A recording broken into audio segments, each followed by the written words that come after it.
Welcome back to another episode of the Family Album. I'm your host, Diatribes. And I'm Matt Glass. Last week, we discussed the winners of the Bad Album Bowl by talking about Nostalgia Critics' The Wall and Songs of Innocence by U2. And boy, howdy, it was a cathartic experience. Yes, Holy shit. So I was talking with Matt afterwards, and I compared it to the scene in Midsommar where they're just in the room screaming together. That was us last week. It really, really was. But the difference between last week and this week is that we are joined by a third here in the studio. That's right. It's an off week, family head, so you know what that means. We have a guest that we bring on who gives us a theme for this week's album. So please welcome Kat Fochi. Hi, I'm Kat. Welcome to the show, Kat. You are indeed Kat. That you can't deny. I hope not.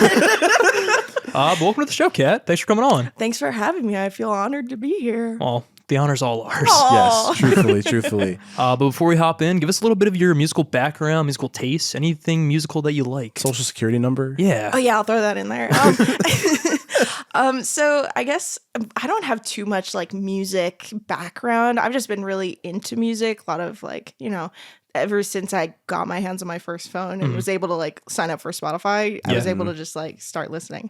I think the only musical background of my own that I really have is like with singing. So I used to be in choir at my old churches. And then when I went to school, I was actually in jazz band with Matt here. Look at that. So worlds collide. Crazy. I guess for music, I dabble in a lot. I'm very like open-minded. I like exploring. But for some reason, I don't like my Discover Weekly on Spotify. That's fair. I never so valid. Yeah. Oh my There's a lot of misses in those. Yeah. Like I'm like, oh yeah, I love all this. I want to hear more. Tell me more artists. And then like as soon as Spotify gives me something, I'm like, you're awful. Here's Freddie Dredd. Literally, like I hate this. Yeah, they do kind of mess with their algorithm a lot. I'm not gonna It's lie. wild, unfortunately. Oh my gosh. So yeah, I think something that I can say is that I have a million like playlists that I've made throughout the years, and they all are based on just like a type of feeling a song gives me. And so some is just like a weird word that I just like. How do I even describe this feeling? I'm like, yes. Hum. I'm like, yes, I'll put this under like Zippo. like, I don't know. Like, It's giving Zippo. It's giving Zippo. A lighter themed album. Yeah, exactly. So yeah. Nice. Well, open mind is definitely the way to be, I think, when listening to music. Because being closed minded, you leave out a lot of room for cool music. Very true. Very true. Speaking of cool music. Yes. What are the albums you brought on the show, and what is the theme that connects them? So, I brought two artists' albums. One is Hozier, Wasteland Baby, and the other one is Aurora, What Happened to the Heart. Yeah. I love that album dearly. It's. I got thoughts. I'm excited to talk about this one. I'm very excited. Yeah. And the theme was Opposites Attract, Yes, right? Yeah. yes. Word. Yeah. All right. So what album do you want to start with this week? I'm more excited for Aurora, so let's go with Hozier first. Gotcha. I think that's valid and also reflects my opinions. Save best for last, honestly. For a little bit of history, Wasteland Baby by Hozier was released on March 1st of 2019 and is the second studio album under the name Hozier. Released through Ruby Works and Island Records, it was produced by Marcus Draves, Rob Kerwin, Ariel Reichshade, and Hozier himself. After a brief hiatus since his debut album, Hozier became anxious with the publicity and went back to Ireland to reconcile with his inner demons about the doomsday clock moving 2 minutes forward. Oh, shit. Wow. Yeah, I did not. That was crazy. Yeah, I didn't pick up on that one. It actually just moved again. Fun fact. But anyway. I can see that. In an effort to remedy his worries, he began writing music to reflect hope, love, and intimacy in a dark age. Interesting. Wow. Yeah. Who would have thought? Yeah, that was crazy to read that. The doomsday clock was definitely not what I took away from this album whatsoever. No, not at all. 2019 too, so like that's wow. I didn't realize that it moved in 2019. Yeah, it's pretty wild. Like I would expect earlier, if anything. Yeah. I guess I think it's just kind of moving. Yeah, inevitably towards the end. But hey, Wasteland, baby. Yeah, this is quite an interesting album. I didn't really know what to expect. I've listened to Not this. It might have been. Was his debut one the one with "Take Me to Church"? Yeah. I think so. I've listened to that one in full, and I really liked it. Gotcha. I did not know what to expect with this one, so yeah, there's some broad thoughts. Some little Matt broad thoughts. Kat, why did you choose this album? So originally I was gonna do the one with like his more popular song currently. Yeah. Oh my gosh. The whiskey one. Yeah, the whiskey one. The sweet whatever. That's all I need to know. Yeah, you're good. You got it. All your context. Yeah. So I was gonna do that, and then I was listening to it, and I was like, I don't like this one as much as this other album, which is how I got into Hozier, a Wasteland Baby. I got into Wasteland Baby mainly because of the album cover. Gotcha. I thought it was pretty sick. That's valid, honestly. Yeah. Like, His legs are so long. I know. It's better than Born's. Oh my God, Born's his baby They're legs. too small. What? Oh wait, Oh, no. wait, Kat, hold on a second. We'll I pause gotta real see. quick. I gotta see. Oh, that rules. Gosh. Isn't it crazy? Oh my gosh. You're right.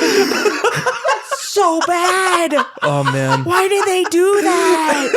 And in the context of that album, that's not a good thing. Oh yeah, Yeah. that's true. Yeah. That's true. For real. That's I.e. crazy. That's insane. But yeah, he has long legs. Yes. That's a good thing on this album. You don't have to worry about that. So I would say, like, I've listened to this album a bunch of times throughout the years. I think it really got me through my first like time going to school. Not at my this past school, like my university, but I went to community college, and like I was listening to it. I think I could be wrong. When the heck did this album come out? I should know this. 2019. 2019. Okay, yeah, no, that's on track then. Cool. So like the second half of me going to community college, this album got me through it, and like also through like COVID and whatnot. So it was kind of just like it holds a special place in my heart. Nice. And I really like how consistent his sound is throughout it, because Yeah. when I look for artists and songs, I really like to find a sound. I don't really dabble too much in like if I find a really nice song and it has like this really cool like sound and synth and whatever to it, and I really want to hear more of that, I go to their album, but then it's like, oh, now the next song is Yeah, rap, it's so and different, I'm not like, yeah. I'm like, oh dang it. So I'm like, nothing against rap, but that's not what I was looking for. Yeah. So that's what I really, really enjoy about this album. Well, gotcha.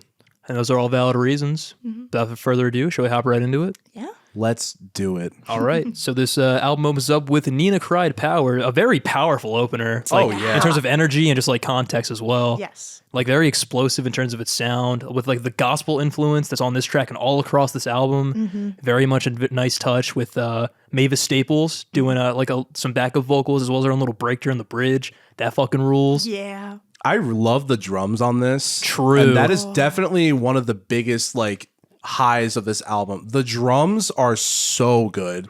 There are some drum fills and intros that are like incredible, and this one is definitely one of them for sure. Totally. Yeah. I just need to comment how much I love his voice. Yes. Something about his voice is just so powerful, and I just really, really like it a lot. Yeah. Got that classic kind of like guttural bar blues voice. Really does. Yeah. That good old Irish bar blues. I also just really love the chord choices he uses here. Just like really like unsettling, but like also just kind of a banger. Like, I don't know. Yeah. Like It goes hard. it is a really, really great start to this record. But Kat, what do you like about this track? So I really love, like, okay, Matt, you touched on it, like the beat throughout the whole album. Like that I think is also what made me addicted to this album, is because I can like bop along to it. I'm very like, I like upbeat music.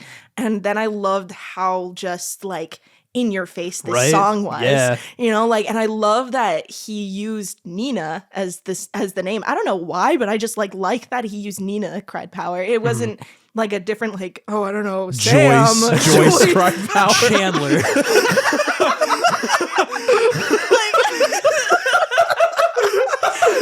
Sorry. Sorry.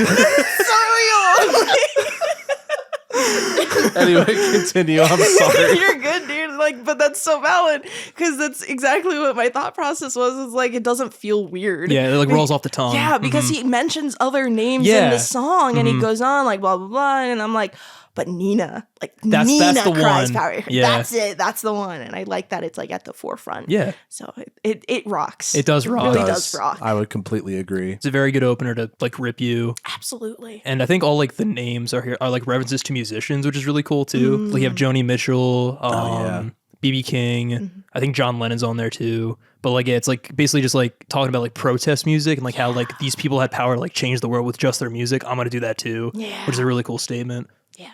Got nothing else? We can move on to the next track. Sure. We got almost parentheses sweet music. So kind of more of a slowdown from the first track with some acoustic guitars and more stomp claps as percussion instead of a full kit, which he does a lot on this album. He does. Also, the use of organ all across this album, it's brilliant. Good. He's Love always it. been good that way. Like even on Take Me to Church, I always found that he just like he has like I feel like it kind of ties in with his like slight religious motifs, but like throughout his songwriting.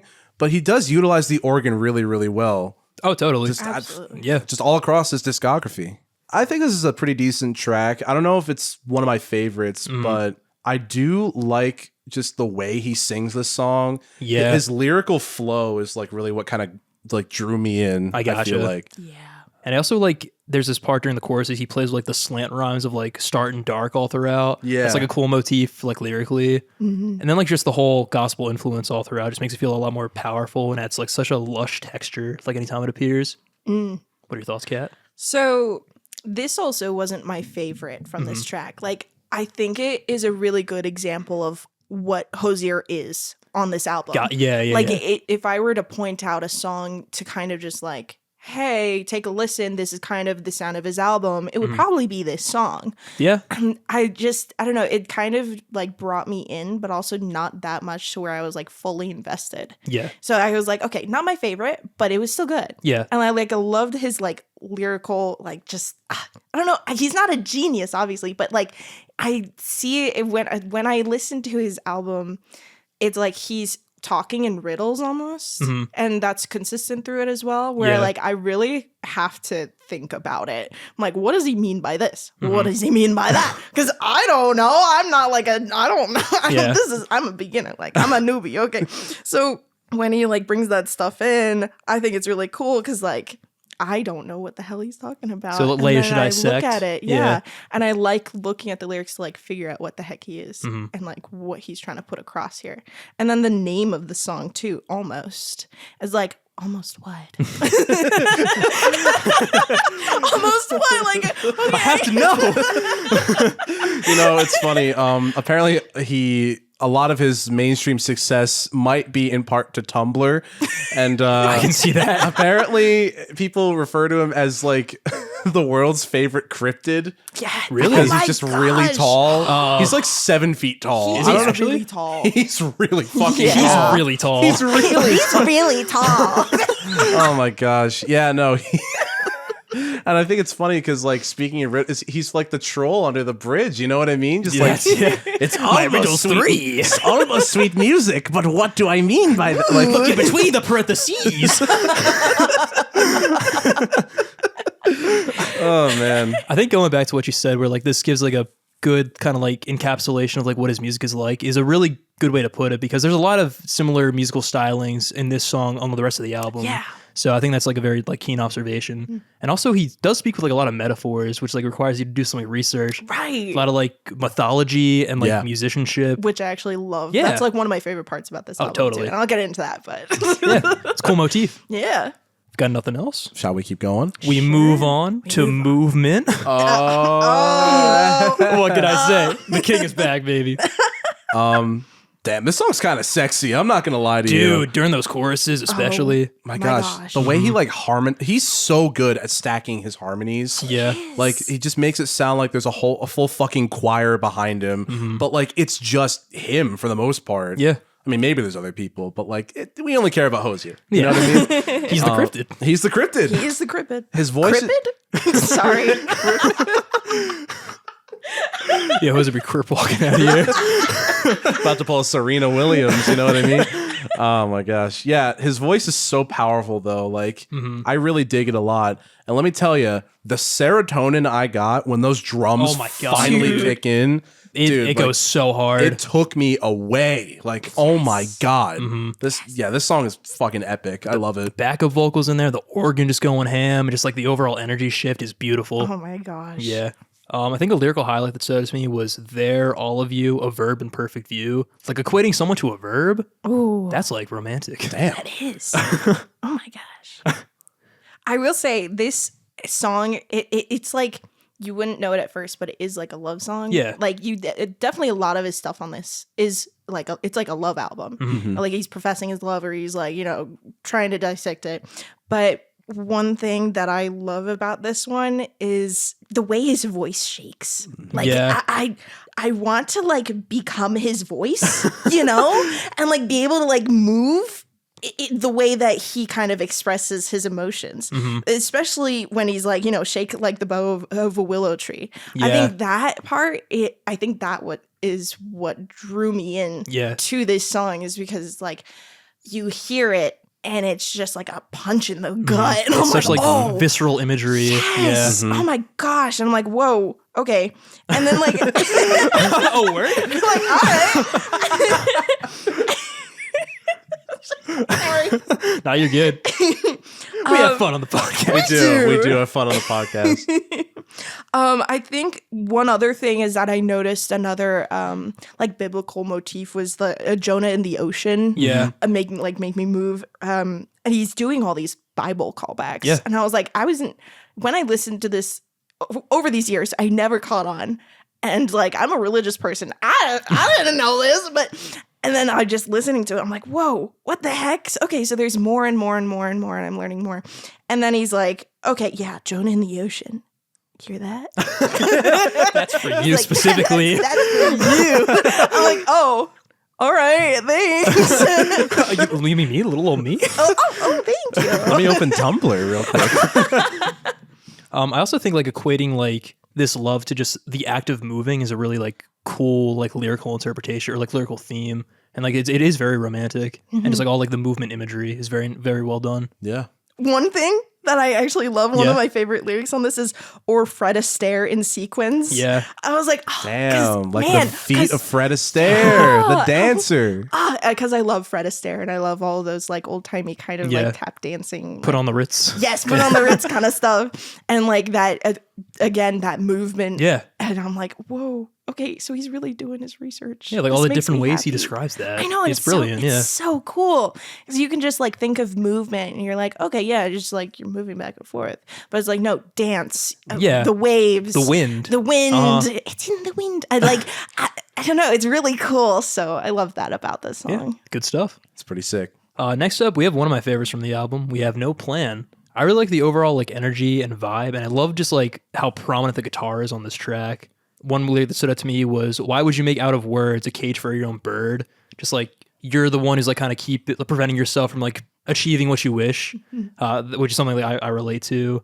I love like the instrumental. It's like crunchy smooth, like the peanut butter dude. It fucking rips. It's got like a sexy feel to it with that bass line and those heavy drums, and it has strings too. Dude, there's this one part where I'm not even sure if it's like real strings or like brass or whatever, or like synthesized, either one of those. But there's this one part where they're all like fucking crashing man. in. I think it's like in the bridge. And I was just like, oh my God, that's a crazy sound. I Yeah. love that. It was really, really cool. That part ripped. So like this one is kind of really cool because it's another love song, Yeah. which I was not expecting because when I looked at the lyrics, I was like, oh, okay, another one. I'm seeing a theme. I think this was actually in my notes, the second song, because like when I looked on like Spotify, I guess it's like just ordered that way. Yeah. I don't know if it's actually the second song of his album. I'm just saying it's the second one I heard. So like I wasn't too far into his album to like really like hear it, but I think I love the beat. I love Yeah. the lull of the lyrics. And like it's really fun to sing. It's True. really fun to sing. I would imagine. I remember like putting this on in the car on my way, like driving back and forth, being able to like just go along with it. And it's the way that he sings, you don't really need all the lyrics because he almost mumble sings at some points. There's definitely some parts where you're like, okay, he's saying this. But there's other parts where you're like, oh yeah, I can just kind of like half-ass my way through this. It's okay. But it doesn't matter because you can still feel what he's saying. So yeah, I just really like how this song flows and like how you're able to just latch onto it really clearly. Totally. He does a great job of that with just like the energy alone. Definitely. I do like the lyrics are like very sweet with what he's talking about. Like just how like fate is undeterminable, but all we can do is just like be together and do what we will with our short life. There's some sexy fucking synths before the last chorus, which I dig. And I like how the bird motif like kind of comes back throughout the entire song as well. Yeah. It's nice. One less serious note is that the beginning kind of sounds like Say It Ain't So by Weezer. Just a little bit. The riff kind of sounded like that a little bit. I was like, wrestle with Jimmy. I can't imagine that at all. The Hozier Weezer collab. Rivers Cuomo would do that just to fuck with people. Like, let's be real. He collabed with AJR, so he can do anything at this point. Did he actually collab with AJR? Yeah, they did was it Hero or something from OK Human they did together. All my favorite songs. They did that with, they did a collab. I remember that. Wow. That was on the bass album. That was another. Yeah, that was just like a thing they did. Oh, boy. There's just this one part of it that I actually like really love. Yeah. These lyrics, and it's your secret is safe with me, and if secrets were like seeds, when I'm lying under marble, marvel at flowers you'll have made. And I was like, whoa, okay, so you're keeping them literally to your grave, and they'll still sprout up, but like no one's gonna know where those flowers came from or what their origins were. Only the person who knows will know, and I love that. It's like, very sweet. It's really sweet, and also like the rhyme scheme you did too, the marble thing. Yeah, it's my MF Doom shit. If we got nothing else, we move on to the next track, Nobody. I think like the vibe of this one, it almost has like a 90s alt slacker rock sound to it in the instrumental, which is dope. And I also really like the soulful style in his vocals with like the echo and distortion that he puts on there, the pans through the channels. That's a really nice thing to like really encapsulate his emotions. And it is a very sweet like sentiment of like a love that he's like never felt before. Yeah. And the lyric, I wouldn't fall for someone I thought couldn't misbehave, has a good line. These drums are so cool. Like whoever, I don't know who his drummer was on this album because I didn't check the personnel list, but like, oh my gosh, just some of these fills are insane. Some of these beats I just was not expecting on like an album like this. Yeah. For real. Like so cool. It almost sounds like a coming of age film of some kind. Yeah, Ooh. that's a good way to put it. Like something about it. I'm just like, wow, I'm nobody. I'm a man now. I really love the sound of this song. Yeah. It's really cool. Like I'm not the type of person to be able to, hear the name of a song or like read the lyrics and remember how it sounds, but I can with this song. Yeah. Like I'm like, oh yeah, like that's so nobody. hard. Like that's nobody. I'm like, oh okay. This one hits hard because I don't know why it left a deep impression, but it's like you can feel it in your bones when he's playing this song, and it's like really cool. And I love the when he's like, honey, when you warm the bed on Wednesday, it's Suicide Tuesday back in LA. If I had the choice between hearing either noise, the excitement of 1,000 of the soothing of your voice, I think I really like that because it's not something that is really profound, but it's really cool because when he says like, oh, when you warm the bed on Wednesday, it's suicide back in Tuesday because you're not there. You're not there. Yeah, I miss you, baby. Come home. Like that's the subtext. Like, that we're missing. It's like I think using like suicide is like really I think a touchy subject for some people, but it's like you love someone so much, that you're like so desperate for them that it's like I want to die without you. So I think that's kind of cool. Profound. It is profound. All right. Okay. Next up, we have To Noise Making (parentheses Sing). I think this is a really cool track because it kind of starts the motif of Hozier's just like appreciation of music as an art form, and like basically putting that to song is really cool. Just like how there's just joy in singing, and like that's exemplified with the choruses just being the word "sing" over and over in different styles. Is very neat. There's like a real like bare bones nature to this track that I really, really enjoy. It's like very classic soul R&B with like the instrumental, those keys. It's groovy at the same time. I also love just like most of the song is just like a single piano like chord hit. Yeah, and it's like bump. so fucking cool. Like it's so like thick and rich and like, oh my God. I really just like the way it sounds genuinely. Yeah, man. He knows how to really just tailor both like lyrics that really roll off the tongue and like flow well and are pleasing to the ears, as well as just like even making some instrumentals without a lot of instruments feel lush and like complete and like whole. Yeah, like that was something I really enjoyed with this album, is just kind of seeing that come into fruition. Yeah. The only thing about it is that, so we have a phrase here at the family album. It's called a premature fuck. It's when an artist kind of just says fuck like too early. And I think that's... It takes away the impact of the lyric. This one's like right in the beginning. Yeah. Yeah. I think that's the only complaint I have about it. But genuinely, though, everything is so cool. And I love the 60s influence. Totally. Like the rest of the lyrics are great. Like I do enjoy them. But we do have to put it on the list, unfortunately. It's only valid. Exactly. So I really like this song because I like to sing it. This is another one of those. And it's funny because it's in the name too. So Checks out. He's like, to noise making, sing it. Sing it right now. Sing it in the car. I'm the troll under the bridge. Sing it. More parentheses. These riddles 3, you must sing for me. Sing for me. Sorry. I like this canon that Hozier is just a fucking actual cryptid. Like a cryptid. An actual creature. Just a really tall troll under a bridge, under an Irish bridge. Oh, yes, he does have to be Irish. That's true. My riddles 3. Me riddles 3. Parentheses. He's a reverse like leprechaun. That's true. Yeah. He's just a really big leprechaun. Like you said, the piano and the keys are a highlight. I love how they have this like staccato kind of disjointed feel, just being like so sporadic, spread throughout, but it really does add on to the track. And there's some nice guitar that plays during the verses, and I like how you can hear how intimate the production is with just like the plucking. It's a very cool song. I think it's like really sweet too. Yeah. Because there's a verse 2. He's like, remember when you'd sing before we'd move to it and we'd scuff up our shoes? I'm like, that's just like living, you know? Yeah. You're just living and you're living with the person you love, and it's like really cool. So I appreciate that a lot. Yeah. Next up we have As It Was, not the Harry Styles track that I hear at Wawa every time I go there. Yeah, that's very true. That song doesn't have a 6/8 feel like on this track. That it doesn't. We do love a 6/8 time signature here at the family album. That we do. That is canon. We do. I again, with the sort of cinematic, like lush instrumental, I love just the feel that this song has. I think what's really cool is like you can kind of see how much vision he had. Like, what is it, 6 or 7 tracks I think in? it's a 6. 6 tracks in. Like you can tell, like each of these songs was kind of made with like care for like a majority of the album. This is track 7. I'm sorry, man. I can't count. It's okay. Hey, it proves my point even more. Yeah. Because at 7 tracks in, these are all pretty solid for the most part, and it's like, damn, man, like. I see, it's as it was, you know what I mean? You see the vision. Yes. I do like the kind of darker tone this track takes on with like almost a like country western riff to introduce it. And also like how shaky and like low his vocals are on the first verse, like very palpable emotions.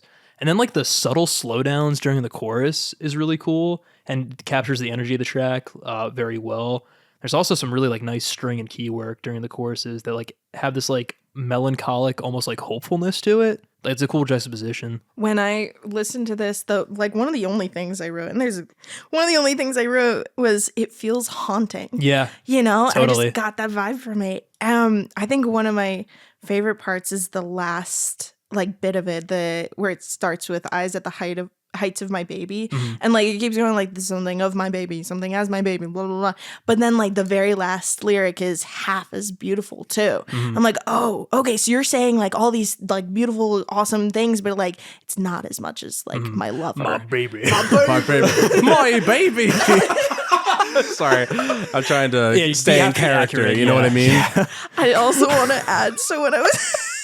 I'm sorry.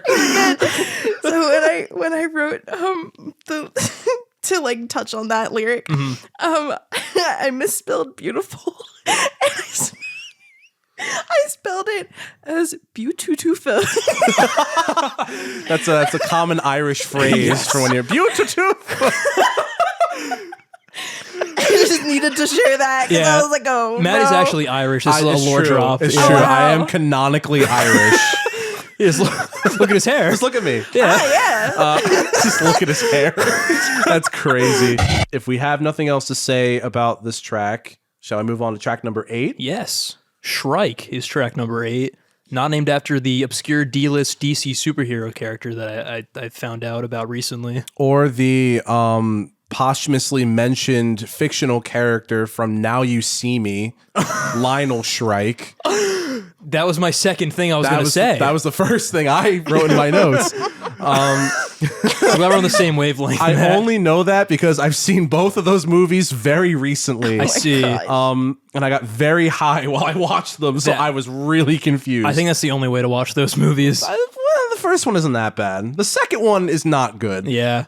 Anyway, I feel like this track, if I'm being a little bit honest, might be just like a little too long for my liking. I don't know if it's my favorite. It's probably one of the only like lulls in the album that I like noticed.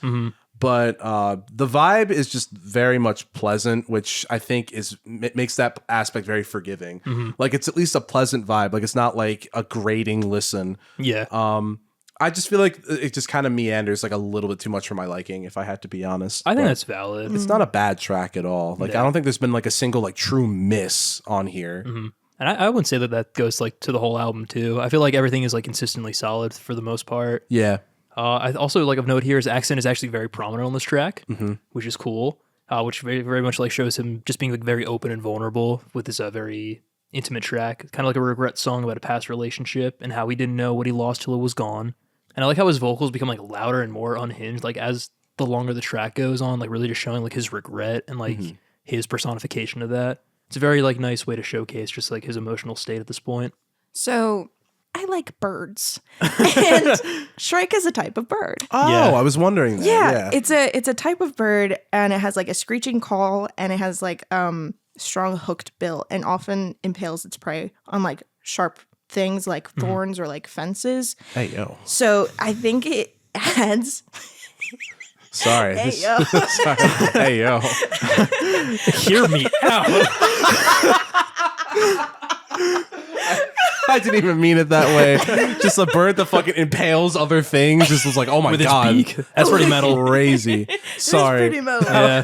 that was a very innocent ayo. I promise. There was no connotations behind that whatsoever. I'm sorry, Kat. It's also Continue. partly my fault because I'm the one who laughed. So anyways, this name of the song is called Shrike, and I was like, oh, that's so cool. So I was looking into like Shrike and looking at like the lyrics, and he has so much callbacks to like being a bird. Oh yeah, all throughout this album. All Yeah. throughout it. And this song is really heavy with it. And he's like even talking about like prey Yeah. and like, you know, like dragging along, following your form, hung like the pelt of some prey you had won. I'm like, oh. Okay. Ow. My fault. So I think it's really cool because I'm such a bird nerd. Like, Yeah. I think it's really cool. It's another song that speaks to you. Yeah. Hell yeah. I love when artists like base things off of birds. I think it's cool. We need more bird imagery in our music. We need more birds. I agree. Yes. Hey AJ, you know Bastille has a song called the Albatross, I believe. Dude, guess what? Not gonna listen. Oh yes, you will. I'm gonna bring it on. Oh, well, stay tuned, family heads. AJ does not like Bastille. I Why don't. not?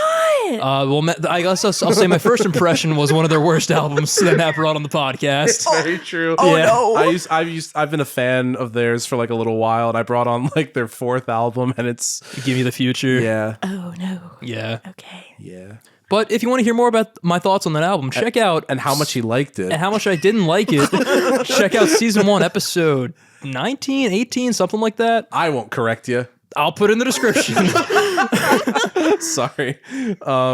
Anything else to say about Shrike? I think I'm all good. Next up, we have Talk. I love all the imagery and the references in this track, like how much like mythology is brought up.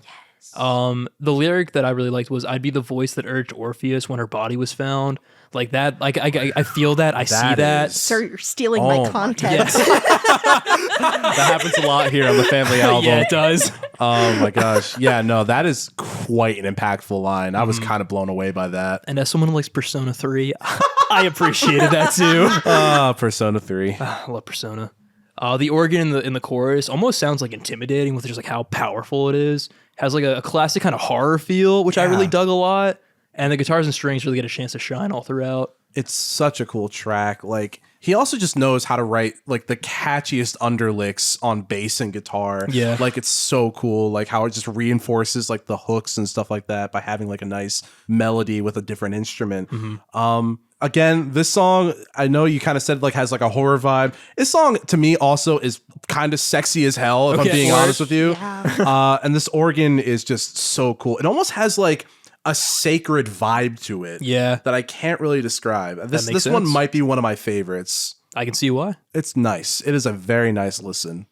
So After I rudely stole your thunder. it's okay. It's okay. I'll get over it eventually. I understand. So no, absolutely. I love this song. It's really cool. You said it has like a really, I don't know, like haunting kind of vibe or what did you? Oh, yeah. You said that. I can't take credit for that. Oh, okay, fine. But yeah, the freaking, and I'd be the dreadful need in that devotee that made him turn around, and I'd be the immediate forgiveness in Eurydice. I love mythology. Yeah. Okay. I love birds. I love mythology. Okay. You're learning a lot about me today. The story of Orpheus and Eurydice is that Eurydice died and Orpheus loved her so freaking much that he went into Hades and like bargained with Hades by singing him a little ditty and being like, hey, you like my music? So give me my wife back. Yes. Okay. So the deal was, though, that he had to get out of Hades by bringing his wife from behind because she was a shade. Yeah. So she couldn't be human yet again until she was out of Hades. So he wasn't supposed to turn around and look at her until they got out. And he failed. You know, he loved her so much. He was like, they're fooling me. You know, I gotta see her. Just gotta see her. Okay, you guys are fooling me. You think I'm a little like pushover? Like he was like, not little Orpheus, no. That is canonically how he sounds. Not little Orpheus. You're not gonna pull it over on me.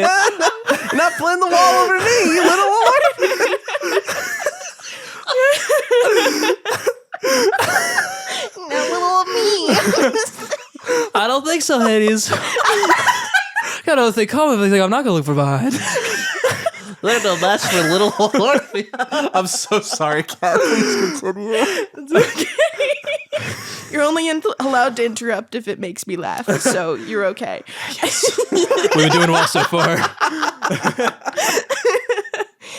So anyways, yeah, he failed. He didn't get out. He didn't get out with her. And then he was so miserable that he was like, someone just kill me so I can go be with my wife. And so, you know, he died.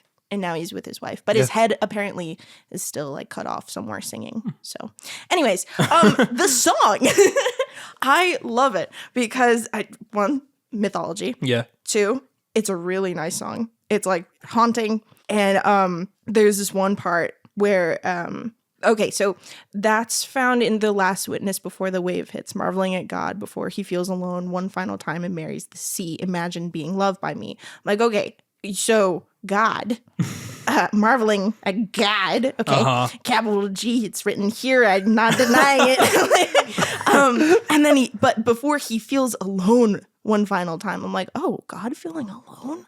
Whoa, never thought of that. That's kind of crazy. And then he marries the sea? Okay. All right. Well, we're pushing it here. Okay. We're pushing it here. All right. How does a god marry sea? Like, all right. I gotta open Tumblr. Oh my god. Fuck. Gotta put Tumblr. Go on DeviantArt. This is my OTP. It's God in the Sea. I wrote it on Wattpad. That's 13 chapters. I hate that I have headphones on. I can hear that so clearly. Oh, man. So I think that part is really profound because it's like God feeling loneliness and then just imagine being loved by me. Like my love is so powerful that, you know, it's going to make God feel lonely. Yeah, rivals like, God. Rivals God. Like, oh, whoa, okay. Like, damn. All right. Damn. Okay. Yeah. I think it's a really good track. Next up, we have B. I'd say by this point, I'm kind of like starting to like lose attention a little bit. Yeah, I feel like my fatigue is hitting there. Like I'm still enjoying it to this point, but I'm like not as invested. Yeah. But this track is still pretty good. Like the gospel organs come back, and the guitars have some like nice fuzzy distortion on them, which is a nice change of pace, and more mythological references on here as well as a reference to Atlas. There's a nice drop on the chorus with a very sexy drum beat. And it's about love staying strong in the face of adversity, and it's very pertinent with how it like directly mentions Trump's administration at the time. So it's a very cool kind of like comparison with that. Yeah. Percussion is really reminiscent of like just general indie rock of the 2010s, which I think is what I really enjoyed about it. It's like kind of got like a heavy vibe like musically, which I guess is good because like that matches like the theme. Yeah. But not like too heavy where it like takes you out of it. So I think that's also pretty good. I don't have like the most to say about it. I would say that this is one of the only other tracks that like maybe I'm not the biggest on, if I'm being honest. But I don't think it takes away from like the whole album. I think honestly, it's because I know the next 3 tracks I do enjoy. I would also say this isn't like one of my favorites. Like it's still good, of course, but it's definitely like you said, you're starting to get tired of the track. Of the whole album, and you're like, okay, just another song, getting through it. It's just it doesn't have anything significant to me. It's just like, you know, B. Like I'm like, okay, I really like how he sings it. I like singing along with it. So it's very nice. I do really enjoy at the beginning, again, call back to like Bible, like religious stuff. Like when St. Peter loses cool and bars the gates, he's like, oh, Peter's so pissed off. He's like, no one's allowed in anymore. Like, no, you're not allowed. And then like you said with Atlas, Axe the Maggot makes his arms shake and he's like, oh, he's losing his cool. He's also losing his cool. He's going crazy. He can't hold the world up anymore. Everything's coming down. I think that is like a good point. Like he is really like great at like portraying these feelings with like such vivid imagery and like comparisons with like these larger than life like elements, and definitely. You very much feel what he's feeling based off like these comparisons. I also the back. I don't know the proper term for it, but when he's like, because you've always been, and it's like, lover be good to me. Like I love how it's like chorus, like kind of like just like a more gospel-y. Again, I don't know, this whole album. It's a really good hook. Lover be good to me, leading into the next part. Yeah. I thought that was really cool. Yeah, but this whole song is kind of filled with I don't know, like religious motifs. Yeah. Like hopeful feeling when Eden was lost. There's another part when he's like went the same sweet shock of when Adam first came. Yeah. And it's like this is just like all stuff to like shock your core and like jolt you awake. You know, be like, hey, something's happening. And you gotta pay attention. Next up, we have Dinner and Diatribes. This one is a very sexy track through and through. Yeah. I'll let you guys go off. Looks like you're excited. I really love the more like roots rock feel of this track. Especially like, I love the fact that like kind of this one, the next one, were kind of holding my attention at this point in the album, despite like my fatigue kind of getting around here. But no, I really enjoyed like this track's sound a lot. Yeah. Always a fan of a good stomp clap. Like I don't think there's ever been like a bad stomp clap before. I mean, maybe you could probably find one, but I've never been disappointed with a stomp clap vibe. So I think it's valid. I do very much like Dinner and Diatribes. I think the guitar on here is also pretty sick. I'm not gonna lie. Yeah, it's nice. And I think it's a great sort of I wrote in here 12th track. 12th track. I think it's 11th actually. 11th track. I can't do math. I said, you heard of Vices and Virtues by Panic at the Disco. Now here's Dinners and Diatribes. The sequel. But I do enjoy this track a lot. So this I think is my favorite from this album. Gotcha. I don't know why, but I love like just the way he sings it. It really, I keep saying pulls you in, but it does. Like throughout the whole album, like, there's just some like one point in each song where it's like, oh, okay, so that's what this song is about. Yeah. And this is one of the top ones up there where I'm like, oh, okay, Dinner and Diatribes, you know, and like it keeps going And a diatribe is like a bitter, abusive denunciation. It's like you're gossiping and like putting someone down kind of deal. Or like you're having a really long conversation and it's getting really boring. Because at the beginning of the song, he's like, hey, honey, this club here is stuck up. Yeah. And then he says dinner and diatribes. And he's talking about like, oh, this place is just too much. This place is all like cliquey and like we're all just stuffy. All stuffy. Yeah. And it's like, okay, we can't. I don't want to be here anymore. This is just not my crowd. And then, you know, I think another part that I kind of like is the hell is the talking type. I'd suffer hell if you tell me what you do to me tonight. I'm like, oh, that's kind of spicy. Oh, word? Okay. Hey, yo, get the Shrike. Honey, get the Shrike. Yeah, impale me on a fence. Impale me. I need you to impale me like a Shrike. That's some dirty talk. That's Hozier's dirty talk. Impale me like a Shrike. Oh, it's coming back to the Irish troll, bridge troll. Yeah, so there's that whole kind of feel to it where he's like, I don't want to be anywhere else right now. I mean, like, I kind of want to just be with you. Yeah. Just like, let's go hang out somewhere else. Let's just like get into the groove. That's the mood. This whole song is like really spicy undertones with the lyrics, I will say. Yeah. Like it's very much a kind of like slutty, Yeah. you know, like, you know. You know what's going to happen after know. this. Yeah. You know. Yeah, the Shrike is going to make an appearance. So, yeah. I mean, like, I'm not that type of person to be that brash, you know? So even though I love this song, it's almost uncomfortable for me. Like it's just because it's upfront. Yeah, because I'm not that kind of person. I'm like, oh, my innocent clutching little your pearls. soul. Yeah, like, I'm not used to this. Yeah. So I really enjoy it though. I love the vibe of it. It's a really good song. I think I overall enjoy this track. I think here's where I kind of realized that Hozier really isn't like my cup of tea in terms of like musical influence. Like the kind of barsy roots rock, I feel like gets to a point where it's just like it starts sounding the same to me. He is a very talented individual as a vocalist, but just like the overall instrumental style just kind of like started losing me the more I listened to it. There's some nice like crunchy riffs that happen throughout, and like his more like kind of guttural assertive vocal tone definitely lends itself to what this song is about. And I also like the almost wispy siren-like backup vocals that happen throughout both of the channels. But this is where like I kind of started like realizing that I was like losing steam on this album. I understand that. But with that, we move on to the next track, Would That I, a more tender acoustic start with the kick sound like almost super loose, which is cool. Sounds almost like a bar stool like slamming on the floor. Yeah. That's some nice percussion. I wrote down that this is kind of where my fatigue was like, it was kind of like around here. Yeah. I'm very impressed though, like how long it took Yeah. for this album, or let me rephrase that, how long this album like held my attention. Yeah. And I think that this track is good. I don't know if I really remember how this track goes off the top of my head, because I think there's just so much good stuff prior to it that it was like really just hard to remember in the grand scheme of things, like melodically. Also just kind of where the album falls, since the next track and the final track are pretty memorable in comparison. Yeah. But I didn't deem this track as inoffensive, so I guess that's good.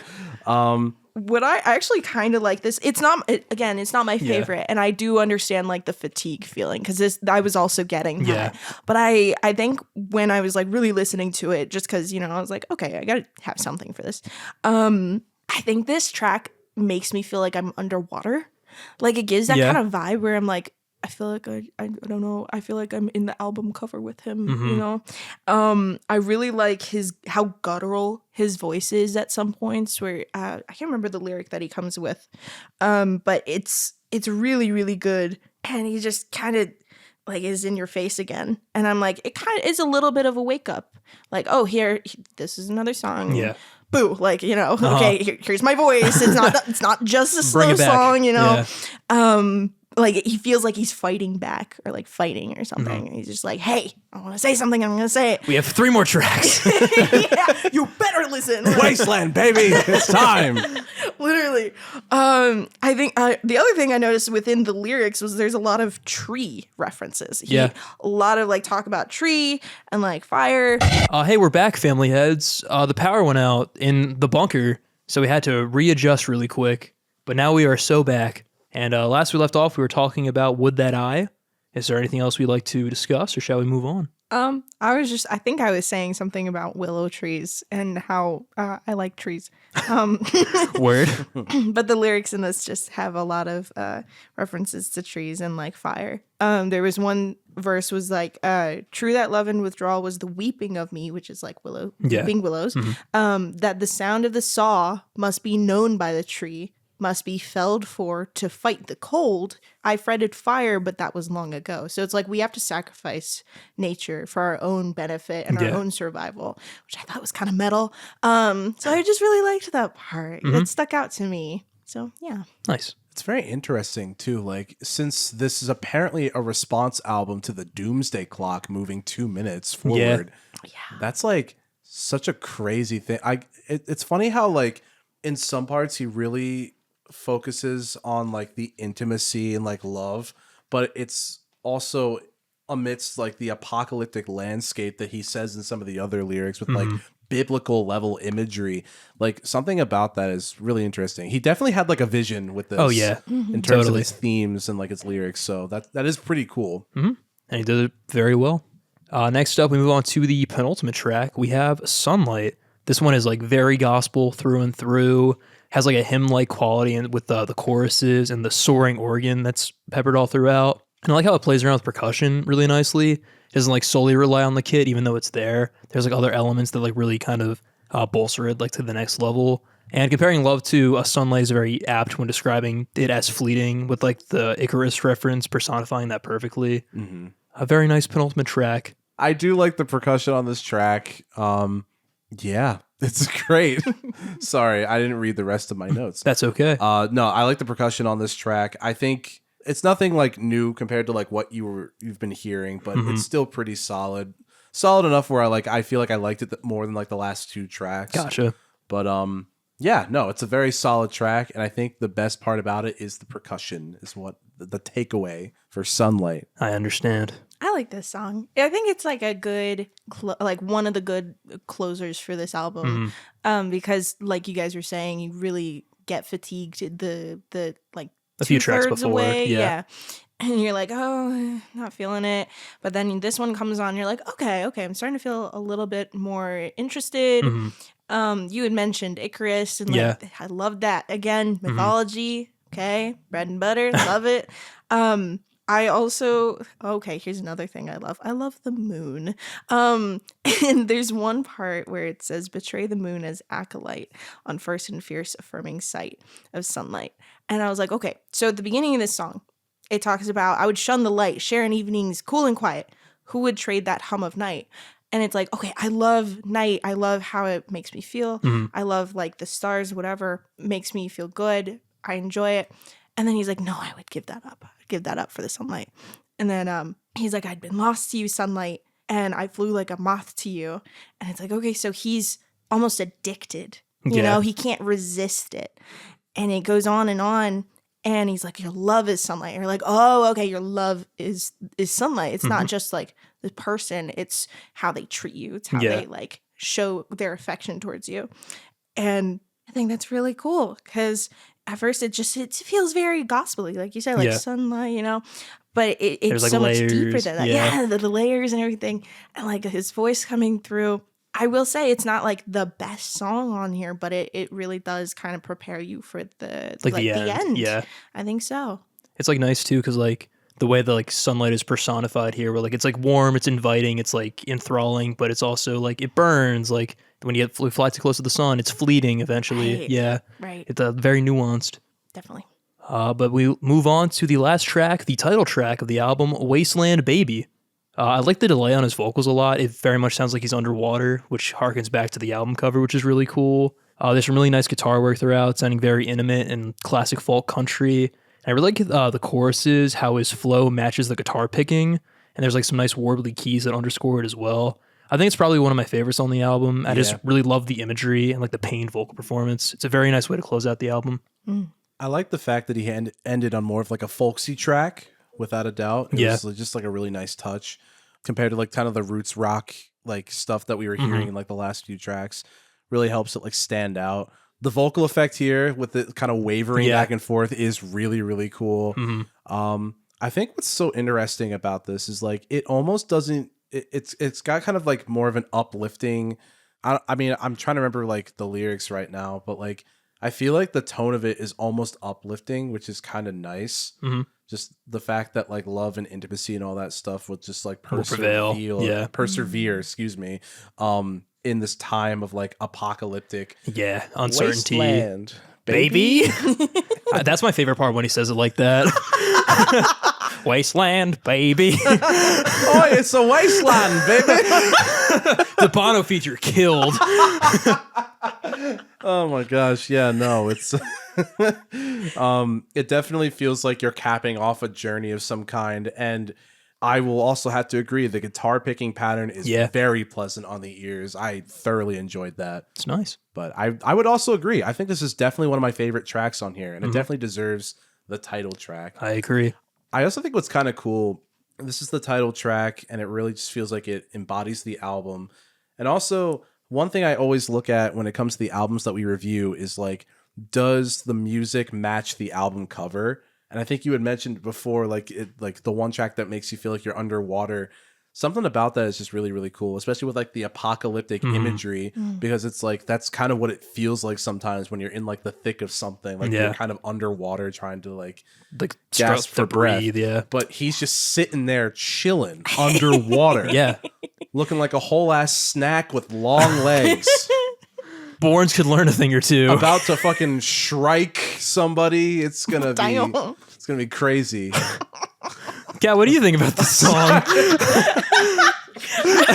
Yeah, Matt, enough about you. Stop striking, dude.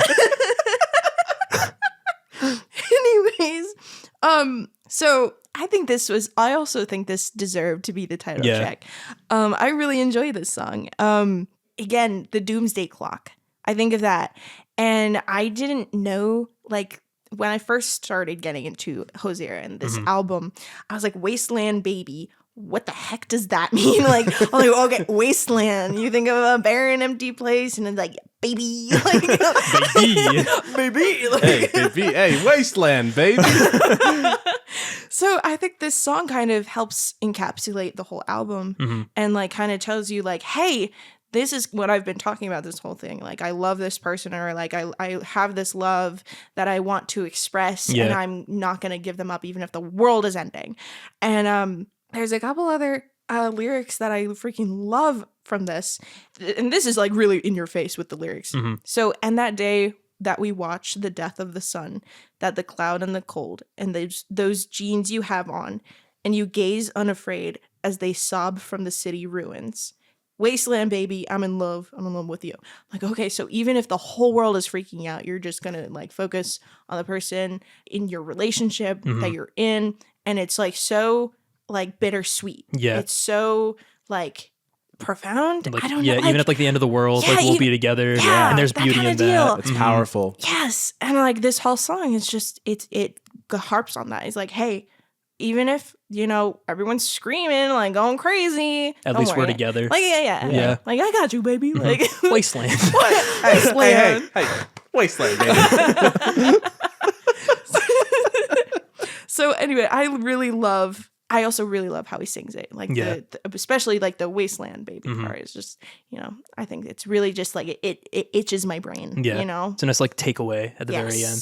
Yes. Oh, you remind me of something. So at the very end, it's not actually like a sung lyric or anything, but they still include it in like the lyrics, which I thought was interesting. After the whole song, at the very end, he says, "That's it." And I'm like, whoa, I never noticed that that's before. the album, yeah. I'm like, that's Oh, it. shit. That's it. But it's the end of the album, but it's also the end of the world. Yeah. You know, That's like, it. It's like, I profess my love to you throughout this whole album. If you don't get it, well, That's all I got. that's it. Like, I tried my best. So I thought that was really cool. Just they kept that in there. Like So, both like in reality and like in the concept of the album. It's very yes. cool. Yeah, I enjoyed that. But that'll bring us to our final thoughts. So Kat, what did you think of Wasteland Baby by Hozier? I think Wasteland Baby by Hozier holds a very dear place in my heart. I think I will continue to listen to it and dissect more of the lyrics. And I thank you for allowing me this opportunity. Sorry about that. We're underwater and a beluga whale just decided to Swim by. Yeah. We went underwater for specifically for this album. We're trying For this one, yeah. we're trying to avoid the wasteland, baby. You know what I mean? Exactly. The bunker is multifaceted, luckily. Anyway, Kat, continue. Anyways, so no, I really enjoy it because I will continue to dissect it, like I said. And I thank you guys for allowing me to choose this album because I don't really look into the lyrics and stuff like this a lot. And it was really fun. So I really enjoyed it. Aw, And yeah. glad to hear. Glad to hear it. Yeah. If you had to give this a rating, either like out of 10, a letter grade, or both, what'd you give it? Oh, okay. I think I would give this a solid 7. Solid 7. It's not like the most revolutionary thing I've ever heard in my life. And that's rare for me to actually hear something like that. But it's up there. It's definitely up there. Yeah, a solid 7. 7 I out would of 10. say a solid 7 out of 10. Word. Matt, what did you think of Wasteland, baby? I found this album to be quite the journey with like mostly highs and maybe just like really few lows, I suppose. I was consistently impressed by the drumming throughout and just like the really, despite it having like these cool synths, I guess how well he was able to hone in on the acoustic elements as well. So that is one thing. His voice is incredible. I love it so much. And I think it pairs well with how like prominent and salient his like vision was when creating this album, especially like the cinematic quality, and despite it having such grand ideas, leaning into like classic soul and like roots rock sound. So I don't know. I really enjoyed it for that. While some of the songs felt a little bit long for my liking, particularly toward like the latter half of the album, there were also quite a few stand-up moments for me, like the sexy vibe of movement, the really catchy bass line on Talk, the groovy feel of like noise making, parentheses sing, just a lot of really cool moments. And even just like the last track, the overall sound of the album is very polished, which I also appreciate, with such interesting instrumentation and arrangements. But honestly, the folksy ending of Wasteland, baby, it was really nice thematically and sonically.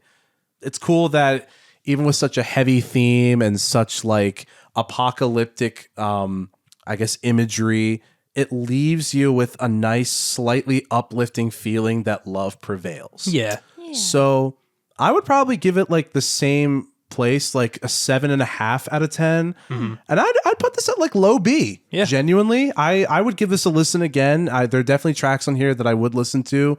And yeah, I like Hozier. I'm finding more and more that I like Hozier. Nice. I think overall this is a very solid album, but not really my cup of tea. His vocals are perfect for the more gritty, rootsy bar blues sound of the instrumentals, as well as just the themes that are discussed on this album, like relationships, political issues, and music as a form of expression. He plays with his vocal range very well, and his emotions are very palpable on whatever he's talking about, especially on the latter, more aggressive moments. Though at times, his delivery feels a bit repetitive when going through all 14 tracks. And the instrumentals can range from very strong to very repetitive too. A lot of the tracks start with like the stomp percussion and like acoustic guitar noodling, especially towards the back half, which can make it a little hard to distinguish certain tracks from others, which I had an issue with personally. But the highs certainly outweigh the lows. The gospel organ and the choir like really steal the show whenever they show up. And when there's like a full band drop during the choruses, those moments are always highlights, especially with the percussion. Lyrically, I think this album is at its strongest. The metaphors Hozier comes up with, equating a fading relationship to a son dying, or portraying a full of himself protagonist by referencing history, are all really cool moments of songwriting that show his talent as a lyricist. So I was very impressed with how many lines stuck out to me, because usually that doesn't happen when I listen to these albums on the show. The production on this album is pretty good, especially with the vocals. I dug all the different vocal effects used on certain tracks to either portray some type of theme, like the underwater sounding vocals on the title track, or the distortion/echo on Nobody. Everything sounds pretty crisp for the most part, and I didn't really find anything inherently buried in the mix. Like the organ was subtle, but that was purposeful, and it made it better when he caught it in the mix, I think on like the second track. I think there's a really good album in here, but there's definitely a little bit of fluff that could be trimmed. Implementing some more sonic variety in the music as well would have been nice, but overall, I think it's decent. I'd say also a low B. Nice. Hell yeah. But as you know, family heads, on this show, we do 2 albums, so shall I move on to the next one, What Happened to the Heart by Aurora? Yeah. I think so. All right, so let's start off with a little bit of history. This album was released June 7th, 2024 on Decca, Glassnote, and Petroleum Records, and is the 5th studio album by Norwegian indie pop artist Aurora. This album was inspired by a letter co-written by indigenous activists titled We Are the Earth, which acted as a call to action in response to global warming and for revolution. Reading this letter posed a question to Aurora, what happened to the heart, resulting in this album being a dissection of human connection to the heart and how Western cultures lost that along the way. And this information was found on Genius and Wikipedia. Hell yeah. Yeah. Awesome. What happened indeed? What did happen? I guess we'll find out I guess so. by diving into this first track, Echo of My Shadow. I think this is a solid way to open. I feel like it doesn't really quite give you a perfect tone of what like you're going to get into because there's a lot of variety on this album, which I dig a lot. Is. Yes. Yeah. But it's a nice, like, very subtle, slow ballad opener, very ethereal with her vocal delivery. Yes. I like the acoustic guitar in the second verse as well. Has like this swirling ambiance that happens throughout the channels. It's also just really sweet, just showing like a positive, healthy relationship and just picking up someone when they're at their lowest. It's a very nice sentiment. I actually really like this as an opener. It is a little misleading, if I'm going to be honest. Yeah. It is cool, though. I just like the fact that it's just her singing the melody on top of like the swelling synth that's like holding one note, but she's kind of like harmonizing over it as if it's like some kind of like earth shaker hymn, like really like... Yeah, like biblical. I don't know, biblical almost. Like there's something really cool about it. There's a very How to Train Your Dragon like vibe with this album that I very much dig. And it goes from that, like the way Kat described this to me at work, like it's like folk, but then there's like synths, and I was just like, Yeah. I don't know how to explain it. And then there's also some fucking club beats. Oh, yeah, dude. There's some disco influence. It gets crazy. This is art pop, and I am all here for it. I really enjoyed this album. I have a lot of good things to say about it, not to spoil, but I like it. Yeah. I love Aurora. I will say this, I'm a very more like upbeat music. I need something to get me going. I do like this song. It's just not like as much my type of tea, you know? Totally. Like, I love it still though. It's gorgeous. Okay. Her voice, whenever she's singing, I feel like I'm on a cloud. Yeah. You know? There's some points where I'm like, oh, what do I expect? Like, this is the whole song, right? And then she hits you with like the really high notes that don't sound human. Yeah. And it's just incredible. And I love it so much. The lyricism in this is also really, really cool. She says at one point, it's like, if my life is just a moment and this world is ancient, then the light through my window will fade. What? like, just take that in a second, you know? Damn. Like, she has a way with words that I don't think I've ever experienced with an artist before. And it just, it sticks with you. I feel it in my soul, you know? Like, I think it's incredible. So, yeah, I will save that excitement for the next track. All right. Well, with that, let's move right on to Be All Right. This is a very nice shift with these like harsher, more cosmic synths and some nice digital percussion, starting almost like a dance track, which is really cool. Yeah. Yes. I love her different kind of vocal performance here, whereas like opposed to like the more subdued, like wispy, ethereal, it's like a little more assertive and like it's accentuated by that bass line that cuts in. Chorus is very poppy and hooky. I love the syncopation and the cadence of her lyrics. And I like the juxtaposition between like the more low-key verses and the more involved choruses, with the more pronounced drums on that 16th note hi-hat beat. This is a really nice follow-up. I would very much agree. The energy, just the way it picks up is so awesome. The backing vocals are holy shit. Yeah. Like they're so like padded out and so lush. And like the fact that it's kind of almost similar to like Hozier, like Hozier, sorry. It's almost similar in that way where like she harmonizes like so well with herself. It's really, really cool. Reminds me a lot of like Ava Max. I don't know. I don't know. I don't know her. The kings and queens. All of the kings have their queens on the throne. Oh my We could gosh. pop champagne and raise a toast. I don't know. Like, you have to know right. it. Yeah, my fault. Shot through the heart. Oh, Bon Jovi. Yeah. My bad. Same melody. Yeah, Tom loves that song.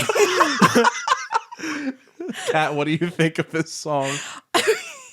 Okay, so I think this is where you start to Get feel more her of a vibe a sense, little. yeah. Yeah. You start to like get it. You start to feel like what she's all about. One of the parts that I really freaking love is where she says, "What is life worth living if you don't dance to anything?" And she says that a couple times throughout the thing. And that for me is like really just like kind of personal or like just emotional. Because, okay, so here's kind of a funny example. I just went to, for like Valentine's Day, I went to a haunted house tour nice. at Penhurst Asylum with, so cool. yeah, with my friends. And it was really, really fun. And the only way I got through some of them was by dancing to the music past all these actors. Yeah. But then they would like start dancing with me. And then like one of them literally, she reached out her hands. She's like, "Give me your hands. We're going to dance." And I was like, okay. And she Yes, like ma'am. brought me through. She swung me around and like I like flitted away from my group, by the way. Oh, man. So it was like I was enjoying it, but also terrified at Yeah. the same time. But then I continued to dance, and then my friends came along, and I was like, okay, we're okay. I was dancing the whole time. We're fine. And so I feel this sentiment a Yeah. lot. There's also a part where she's like, "What is life worth living if you don't bleed for anything?" It's like, if you're not gonna put your heart and soul into something, and you're not gonna be passionate about it, and you're not gonna literally sacrifice yourself for it, why is it worth it? It's not worth it. So yeah, I really freaking love her lyrics. She hits every time. They're very profound. Yes.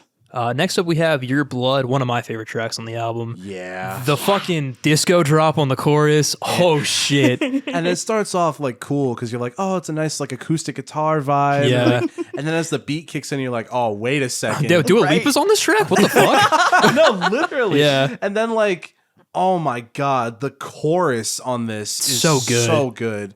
Definitely one of the best tracks on the album. Absolutely. Really hits hard when it comes around. And toward the end, that drum pattern on top of the Yeah. synths. Dude, the fucking halftime drop that happens. That shit was so cool. I was like, no way. I also really like the instrumental in the second verse specifically. It gives me like Demon Days vibes almost with like these bouncy digital drums and acoustic guitars. I would have, you know what? Okay, I can kind of see that because Yeah. like they do kind of do that with Demon Days and also with a little bit of one of their later albums. Revolving Doors is what it reminded Yeah. me of a little bit. Gotcha.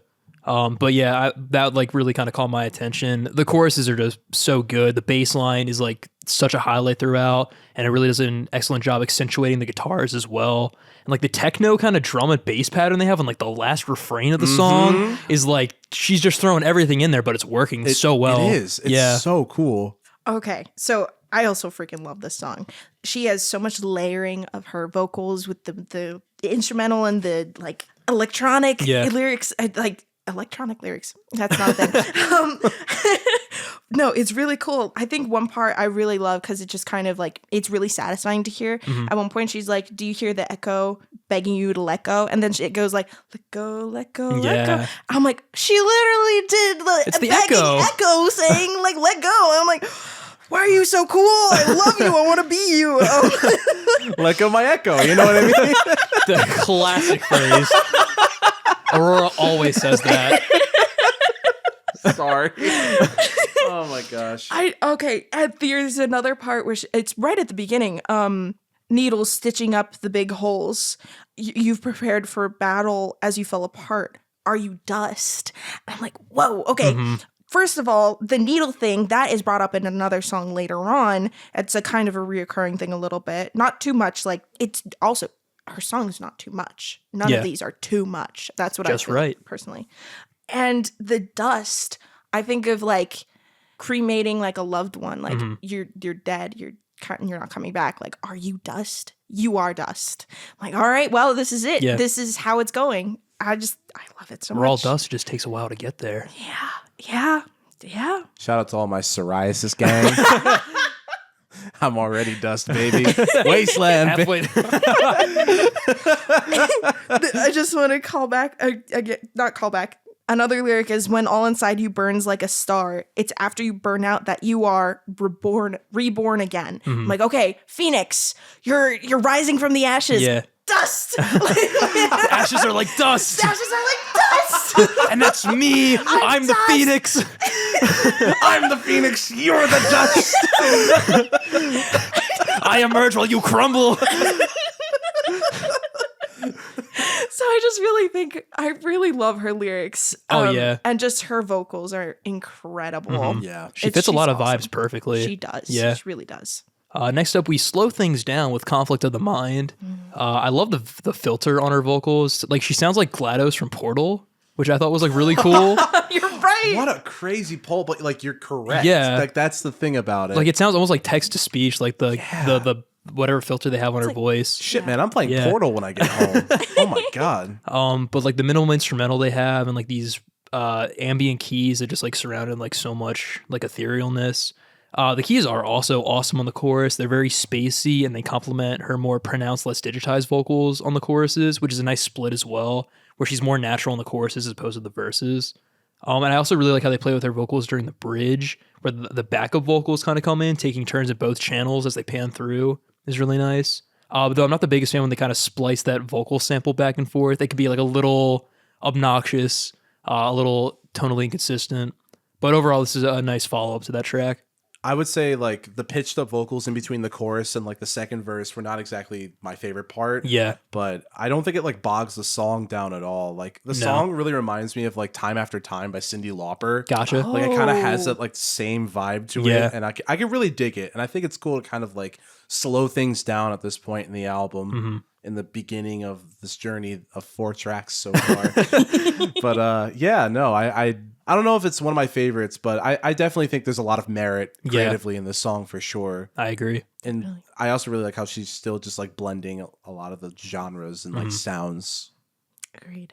I really like this song. It's not my favorite because like I am not like a slow song kind of person, but this one feels really interesting. I think it's like about death and mortality. Okay. You know, like when I was looking at the lyrics, she's like, but I see it in the mirrors in the curtains of our house. I don't want you to be worried that we're running out of time.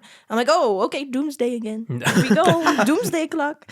I think it's really cool because you don't find a lot of songs that are kind of like that. A lot of female artists are kind of stereotyped to like sing love songs and like, you know, be all like up in there and you're like, oh yeah. They turn into Jay Leno. It's pretty tragic. It's an awful pipeline. Look what happened to Ariana Grande. Wasteland, baby. Sorry. But this is kind of why I chose the theme opposites attract. Yeah. Because her songs sound like they can be like really cool, like, and just heartfelt love songs, but it's like about death instead. And I'm like, I love this. Yeah. I like this a lot. And it was also kind of contrast to Hozier because he was all about love songs. And he, you know, it was a totally different like kind of vibe in that sense, but he was also talking about death. You could also say that's a theme, death and mortality. Doomsday. Yes. So I appreciate that a lot. I agree. Next up, we have Some Type of Skin. There's some really nice spacey keys that open this track, and I really love like the synthwave vibe that happens throughout. It's really nice. There's also like this really great build up with the drums and the backup vocal raising in volume as we get close to the chorus, and then it sounds almost like ABBA a little bit. I literally wrote that in my notes Yeah. too. I said Ava. Avacadabra. 1, 2, 3. Yeah, no, I also wrote ABBA in my notes, like with the vocals, because like, they kind of gave me some "Give Me a Man After Midnight" vibes, or "Lay All Your Love on Me" vibes. Just like with the style of vocal performance and just like the gang vocal nature of them. I just really like how the choruses just like keep getting louder, like the more times they appear. It's like really nice to like kind of like hammer that point home. And the second verse has a nice beat with those shuffle 16th note hi-hats and that noodling bass line. Instrumentally and musically or vocally, it's very well done. I would agree.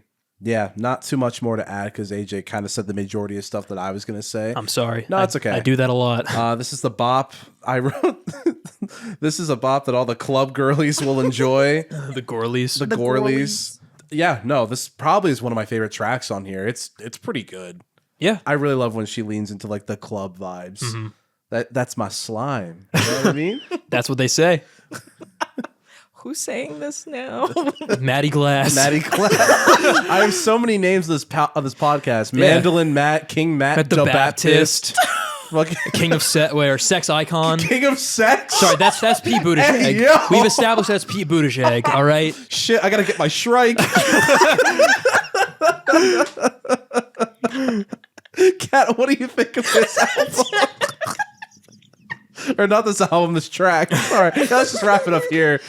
No, I'm kidding. What do you think of Some Type of Skin? Okay, so I think this is where I really started falling in love with this album because again, upbeat. It is a bop for the girlies in the club. Okay, I freaking love her vocals in this because she kind of gets a little more guttural with it. You know, when she first comes in with that, my God, it's a lot. I feel that, girl. Like, yeah, it is a lot. Oh my gosh, I'd be screaming that on my way home from work. I'm like, yeah, it is a lot. But it's kind of cool because then she's like, I guess I should build some type of skin and let be air. And I'm like, okay, yeah, I should also, grow thick skin a little bit, I can't just be like it's a lot, God, she has a point, but I don't want her to have a point. Right. Literally. It's kind of crazy because I wasn't expecting when you first come into this song, it's really slow. Yeah. It's really kind of just like soft and like almost melancholic. She's like, hit me hard where I am soft, should my heart reveal itself to be.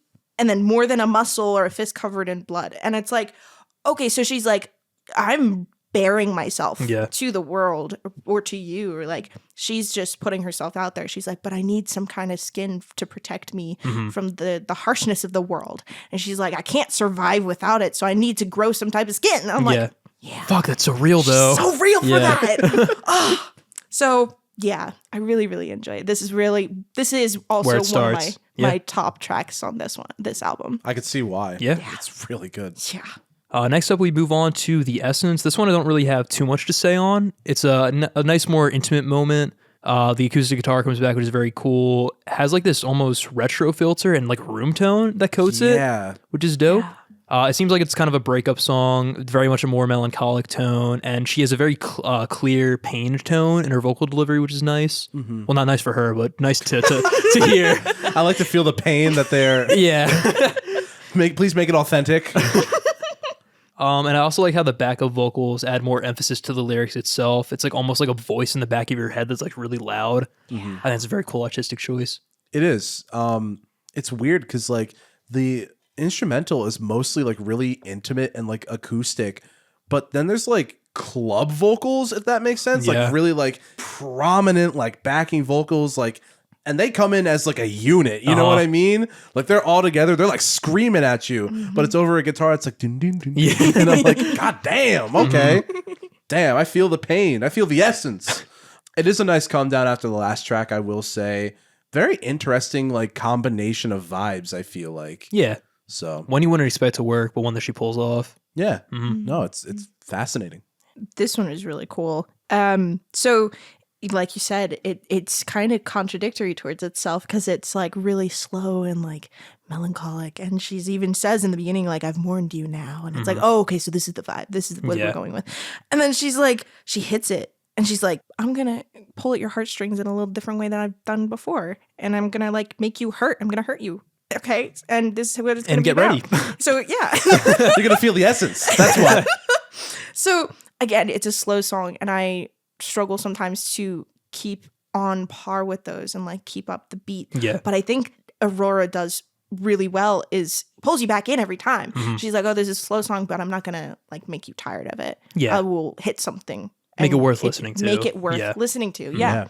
It's going to be different every time. I love that. Yeah. Whereas Hozier was consistent throughout all of his tracks, Aurora is like, you don't know what's happening. Yeah. You don't know You're what's going on. always in for a shock, Literally. which is great. She keeps you guessing. We've got nothing else. We can move on to the next track, Earthly Delights. She uses like more of this almost angelic like high register to start out, which is really cool. And like she has these very heavenly ethereal keys backing it with almost this like swampy percussion with just like how dirty it sounds. It's crazy. And then like there's a switch up on the chorus. Sounds like operatic but like modern. There's this like grandiosity to the instrumental with like the timpani and the strings, which fucking rules. There's also like this ticking clock motif that like happens throughout, which is very cool. Plays on like the song's concept very nice. And there's some very awesome synthwave keys at the end that I like a lot. Gives it like almost like a sinister twist and a juxtaposition to the like the heavenly intro, like with this more like kind of like wicked outro. No, yeah. This track and another track really just hones in on like almost a fantasy kind of vibe. Oh yeah. Like I think 3 tracks later is another one where I kind of say that I really feel that. Yeah. What I really like is that it kind of starts off with this a little bit of like a playful nature to this song, but then it just kind of like builds and builds and builds from start to finish. And like you said, when the drums kick in, it's over. It's fucking awesome. Yeah. It's over. Yeah. That's it. So this one is also, it hits hard because, like you said, the drums, the vocals, the whole thing, you're not expecting it.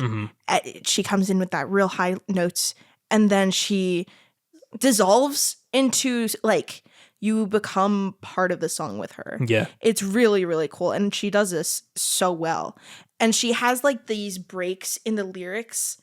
I don't even know the proper term for it, but it's the break in lyric after she says "so lonely." And it's like a dun, dun, dun, dun, dun, dun, dun, like, and I'm like, whoa, you could just feel it. It's like in your bones.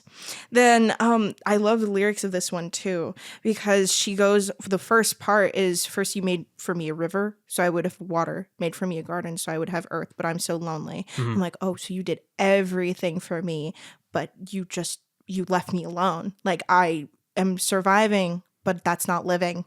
Yeah, I'm just here. When everything dies, can you stay with me? I'm like, oh, girl's going through it. Like, She like me for real, for real. she like me for real. She's like, that's valid, girl. Oh my gosh. And she's like, I will be perfect. I'll be perfect lover, but I'm so lonely. Like, take care of me. And then, but like, why can't you love me? And I'm like, oh my gosh. At one point she goes, there is no God in here without me, my dear. And I'm like, oh, again with that That striking, metaphor. Yeah. And I think this is also in comparison to when we talked about Hozier. He also was like talking about how love is like God and stuff like that. Yeah. And then she has this, and it's like, whoa, okay, so I'm seeing these similarities, but this is a different kind of way. Whereas he was saying he was basically Comparing like his love. Yeah. Yeah. She's like, there is no God in here without me. Like, can't do it. Sorry. Well, I'm done. So I just love her voice on this track too. It feels ethereal. Yeah. Throughout the whole album. But yeah. But especially here. Next up, we have a favorite of mine. We have When the Dark Dresses Lightly. Oh my gosh. Dude, this is so Kate Bush inspired, and she's one of my favorite artists. So like this track was a delight to hear. Like just like the 6/8 like feel in here with like the strings building up in there, as well as like the backup vocals, like the woo. Like it's so like the Red Shoes era Kate Bush. I was like, this is my shit. I love it. It sounds like a battle march with like the marching percussion, like the barbaric chants that come in during the second verse. And she does a really nice job of blending electronic and acoustic production very well, with like more traditional drums and strings, striking a balance with like the synths and the digital percussion. This is just a awesome track through and through. Reminded me of the video game Hellblade a lot, which is very fitting because she actually was on that soundtrack, which is very cool. Oh wow, that's really sick actually. But I dig this track a lot. I thought it was awesome. In the best possible way, this track has the assurance and confidence of like a Ford F1 commercial, and it's so cool in a way. Like it also, the percussion has these noises that like scratch the itch on my brain like so well. It's just an overall really nice thing to hear. Her vocal range on this track is insane. Yeah. Like she goes like super high in her falsetto, but then she just like really goes in these like guttural, like alto, almost like tenor tones. It's wild. And the way she stacks all these harmonies on top of one another really reminds me of ABBA, really reminds me of Ghost. Okay. Like I can really see that with Ghost because they kind of have like all the voice parts together because they got like male voice parts and female voice parts. Gotcha. Like, together like in the band because everybody kind of sings. But yeah, no, this was a really powerful track. I dug this one a lot. Kate Bush is also a very, very comparable like yes, that's cited as like one of her big influences, as well as Bjork, which I also see all across this album. I could see that from what little I've listened to of Bjork. Yeah. I will say I think this is like within the top 3 Yeah. of my like favorites, but like all those 3 are on the same par. Yeah. They're all number 1. So I love this one. It makes me so happy because I feel like I'm like in my witchy era and I'm like dancing in the woods and I'm like howling doing at the like a moon. ritual. Yeah. I love it so much. I saw her in concert. Oh, really? I'm kind of jealous. I'm not gonna lie. You should be because I heard this song in live. I felt like I was a part of something bigger than I could ever be before. I don't know how to explain it, but you could feel everyone just basically, she was like puppeteering us. It was crazy. It was crazy. There was a couple times where I just like, are we real? Is this real? What's going on? She had 2 like backup singers with her, and they were incredible too. Had around the same range as she does. She's Norwegian. Yeah, I believe so. I think they That's what were AJ also said. Norwegian, and it added to it every time. At the beginning, where they're like doing like the wolf calls, they were doing that on stage. Nice. And I was like, I'm doing that in the crowd. Not as good, but I was like, I'm participating. I'm part of the pack. Like, it was incredible. I really, really recommend going to one of her concerts. I'll save more for that for the rest of the album. But yeah, good stuff. Yeah. Next up, we have a Soul with No King. We have some like lute action to open up this track. Yeah. Which that shit was awesome. And there's also like really hard drum beat that like introduced to the track is awesome. Sounds like a modern funk bardcore song. Yeah. The guitars building up behind the main lute riff is really cool, as well as the extended string slides that cross both channels. Yeah. That's a really nice production moment. There's like this almost like sinister, like badass tone on the instrumental, which rips super hard. And I also love like this almost accusatory attitude like Aurora has in her vocal delivery. And there's also some really nice drum syncopation during the break before the outro, as well as the lute coming back in, ends with these like shanty-like strings driving it to its conclusion. This is just a really interesting but coolly constructed song. It's very well done. I would agree. It reminds me of They Might Be Giants' cover of the song Istanbul. Yeah. Like, it really reminds me of that a lot. And I love that cover. Yeah. So, obviously, it was in good rapport with me. Yeah, no, it leans so hard into, like, not just folk, but, like, almost, like, folk tale. Like, really, like fantasy. Villager, like... Zelda. Burning Man.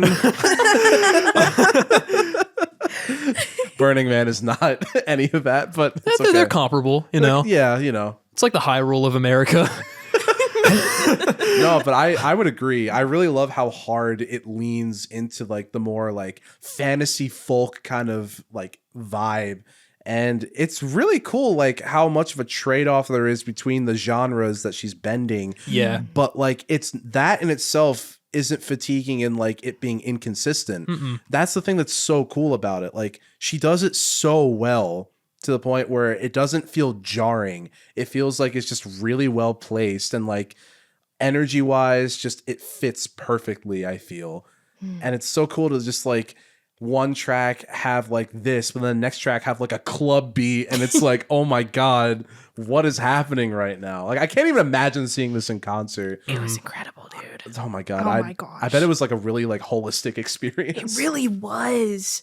I've only been to a few concerts, and this was like nothing I'd ever experienced before because she's also really funny. Like she's on stage, she's hilarious. A lot of her music isn't love songs, like I had mentioned, and she even like addressed this in during the concert, and she was like, "What's so fun about writing love songs? I want to write about murder." Yeah, I was like, "You go, queen!" Like, no, yes. honestly, fair. literally slay. Yes. I was like, she's so iconic because the one part of the song, she says, "You speak of the devil like he's not your friend. When the world starts to burn, give the water to him." I'm like, oh, okay. So you're like throwing shade a little bit. Like you're calling everyone out. Like you aren't taking care of what's supposed to be taken care of. So, well, I may as well throw it all to the wind because you're not going to do anything about it. Exactly. Yeah, exactly. This song is really cool. It's very good. I don't have much more to say because I'm waiting. All right. Well, I guess without further ado, next up is Dreams Are you waiting to talk about this one specifically or more down the line? Down the line Down a the little line. bit. All right. It's very ambient and ethereal sounding. Like it has like a heavenly choir with these like subtle wispy backup vocals that like flutter left and right in both channels, which is really cool. But then like that all cuts out with like this acoustic guitar and like Aurora's vocals taking over in the first verse. It's very ethereal sounding. It really highlights Aurora's vocals and performance as she like wispily describes like this like disillusionment with religion, which is like a very common theme that shows up throughout. And she like honestly kind of, it's cool because she uses like an angelic sound throughout to like criticize like her concerns with like religion in general. Yeah. It's like a nice kind of like, I guess, comparison. This is a really interesting track for me because the only comparison I could make to it was a soundtrack to a movie called The Page Master, Okay. starring Macaulay Culkin and Christopher Lloyd. It's a mostly animated film with some like live action sequences. Really interesting story. And that is the only comparison musically that I could make for this. Like, this is so interesting. And again, so cinematic. I would say my only complaint is that it might be just a little too long. Gotcha. But I don't think it takes away from my listening experience. Like, I think like the vibe is really there. I also wrote how it's awesome that like all that shit like cuts out and then it's just the guitar. Like that part is like so cool. And I'd say like maybe this is where my fatigue kind of began, but like I don't think it was like to the point where it was taking away from like any of the tracks. Yeah. Like I feel like because later down the line there are also some other tracks that are like, oh my God, this is so cool. But yeah, no, it's a decent track. I do like it. Yeah. I think the way that she set up this album to present it to whoever listens to it was kind of genius because I thought after this, it would start to slow down. I thought after this song, this was like a really nice break though. It wasn't a prelude to the end of the album. This was just like a little intermission, I think this is just like something to catch your attention, something to like just, she gets to show off her vocals like you said, and to be able to like just send a message, and her lyrics in this also, she again talks about needles, like threading and everything. She's like the needle and the cockroach we mend. And I'm like, okay, there's a reoccurring theme here. She's trying to fix things. She's trying to like mend things. She's trying to like send out this message. Yeah. But it's almost like a doomsday message. Because, like I think you had said it was related to religion. Yeah. And she's like, we got to change something. It's got to fix. We got to fix this. I really appreciate this track. It's definitely not like one of my favorites because again, it's a slow song. You're like, you just kind of listen to it. You don't really do anything with it. You can't really dance to it unless you do like a slow dance, and we don't got time for that. Okay, you take those lyrics like the heart and like really appreciate like what she's doing. Yeah, this is more one where you look at it and you like feel it more sit than with you. it. Yeah, you gotta sit in that. So I really do appreciate it and the lyricism. Yeah, but it's not my favorite. Understandable. Next up, we have My Name featuring Ana Broon or Ana Broon. I'll put that in the description. But it has more of like a techno kind of club feel with these like synths in the intro, which is a nice switch up from Dreams especially, as well as this like harmonizer / modulator over her vocals. The percussion is really nice, focusing more on high pitch and auxiliary to form the beat, which is cool, as well as the shamisen that pops up in the left channel. That was dope as hell. The symphonic elements that like mix with the house electronic production is very cool and creates such like an enthralling atmosphere. And I also really like how the channels are played with different elements of percussion, strings, and synths like being purposely separated and like blending very well. I would say this one might be, if not like my least favorite, one of my least favorites. Only because like this is one, I think this is the one with like the pitched up vocals that come in like every other beat. I find that they're just like a little jarring and piercing to my ears. Gotcha. If I'm being a little honest.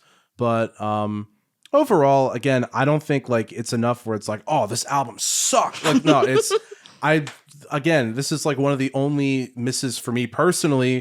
But at the same time, like from what I do remember, I did like the percussion of this a lot. Yeah. And again, like it is cool kind of seeing a switch up, but like it was only like the pitched up vocals that were jarring, not exactly the like song itself. So I gotcha. I don't know. I think like lesser favorite, but it doesn't bog down the album. I think this is where it starts to pick up again, you know? Yeah.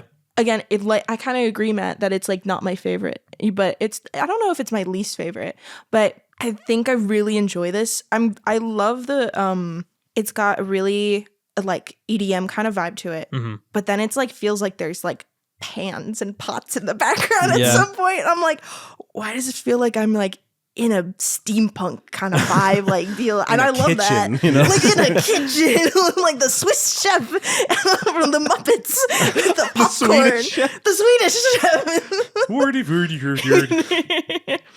I really like that kind of like bubbling, like crackling feeling that I get from it. Makes me happy.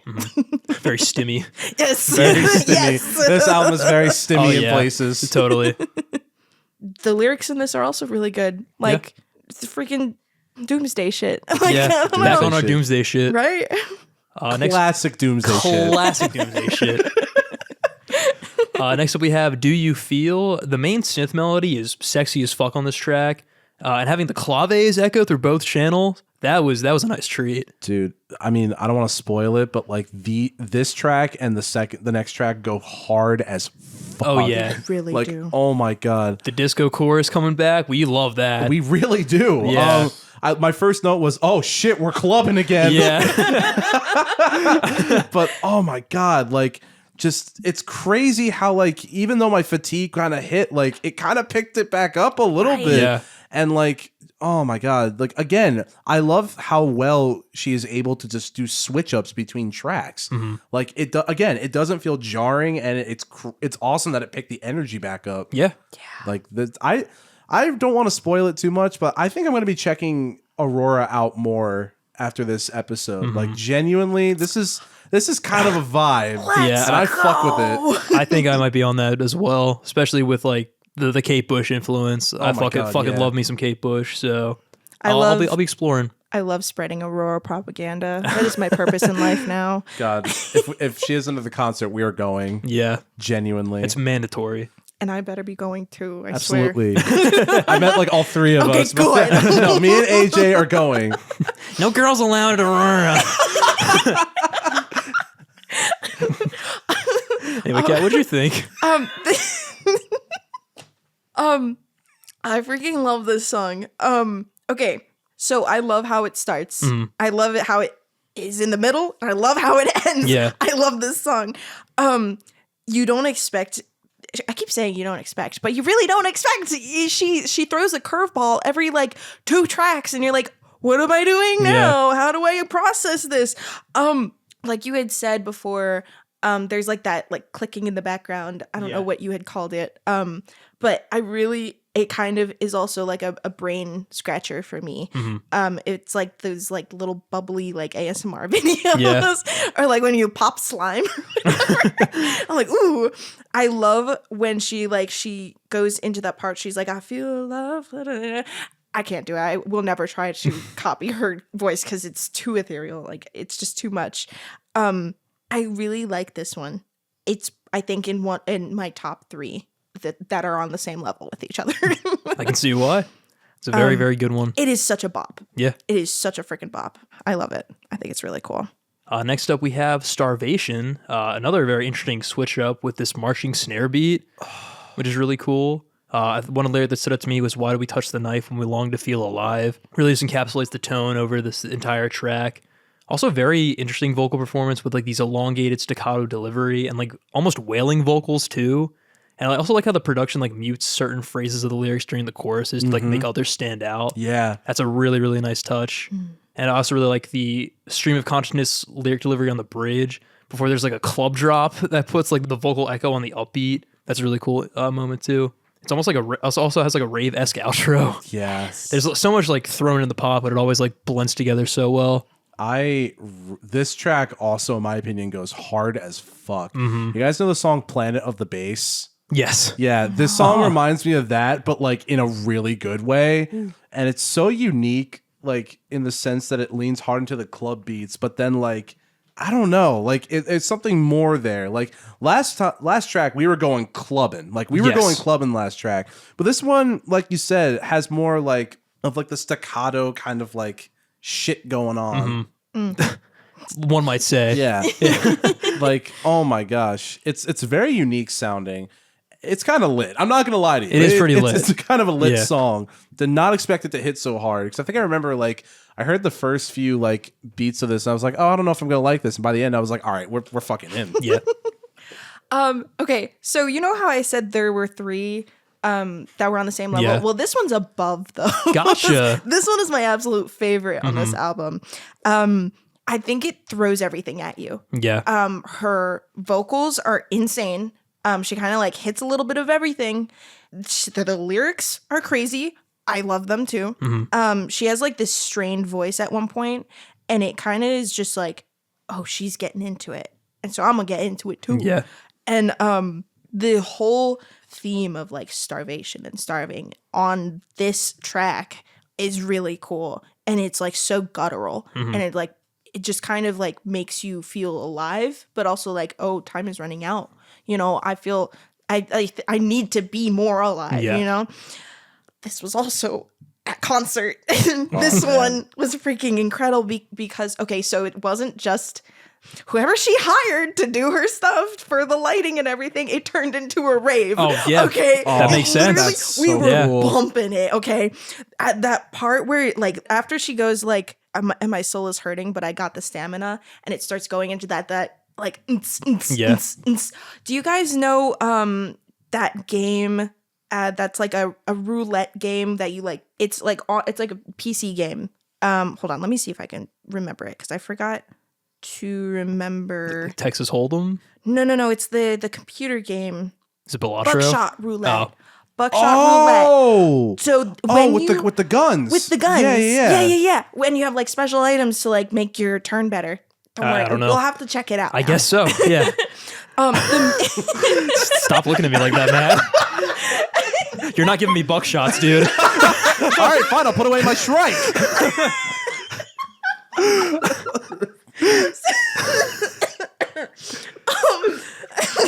So in Buckshot Roulette, when you're like kind of wake up at the beginning and you're like in a club Okay. kind of deal, and it's like a very pixely kind of like cool looking thing. It's also really creepy looking. There's like the music sounds like this drop, and I'm like, whoa! I feel like I'm in Buckshot Roulette. And I feel like I'm gonna die while I party. I'm going to just dance myself to death right now. So I think that's really cool.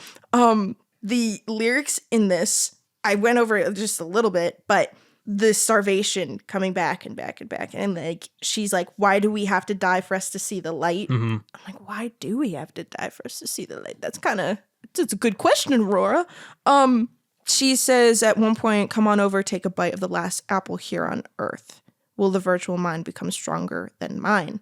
I'm like, oh, okay. So technology taking over, the natural way of things, kind of like overshadowing everything, pushing us down. And we don't have that appreciation anymore of nature. And we're like, well, what do I do? I'm so involved in technology and like looking online and just being on the internet all the time. What happens when we lose nature and all we're stuck with is technology? That's not sufficient to live. Yeah. We can't live. It's just dystopic. Yeah. And it's like you're going to starve whether or not there's food. You're going to starve like holistically, and you're going to starve just in your own mind and body. Yeah. So Save the world. Aurora. Yeah. Like, Home stretch here. We got 3 more tracks. Next up, we have The Blade. This is a very like intense sounding instrumental, like very industrial, starting with like these very like scratchy synths backing up the melody. I really like how the bass gets like a lot of chances to shine on this track, and it takes on a lot of forms that's just like suits each track very well. The vocal delivery sounds almost like spoken word with like how smooth of a flow she has, and I also really dig like the harder rock sounding chorus and the distorted vocal filter she has. And one thing I noticed is just like how creative this album is. Like there's something to be impressed by literally every track, even if like it's not your favorite all throughout. I think this is one of the ones where the imagery is what I like most of all about the track. Not that like the music was bad or anything like that, but just the way that she like talks about the blade and like, fuck, what was the one line? I'm trying to remember. I'll remember it in a sec. or rather, I'll find it in a second. I don't have it memorized.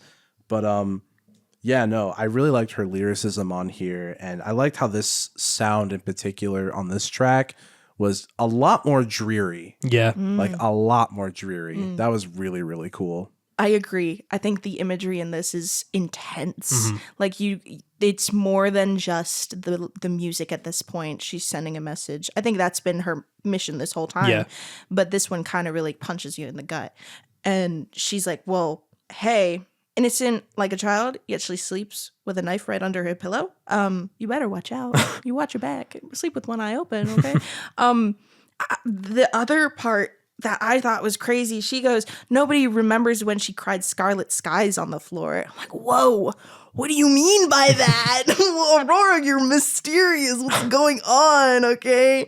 I need to know because I do not have the brain power. Make me go on Genius. Right?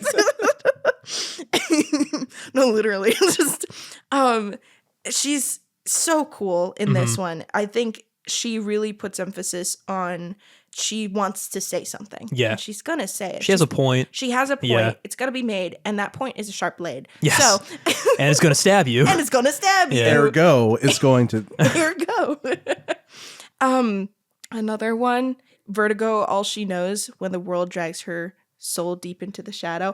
Was that yours, Matt? That was the line Look that at I that. remembered. Please take it away. Oh no, you said it. It's Oh, dang. great. I'm sorry. I thought you had It's more to add to it. No, it's okay. It's okay. It's just it's great. That's all. No, it really is great. Like Yeah. I can totally see why that would be a highlight because again, brain power is not here for me to compute this as well as I want to. Okay, she goes on and she's like incredible. It's hard. It's hard, guys. We just adore her.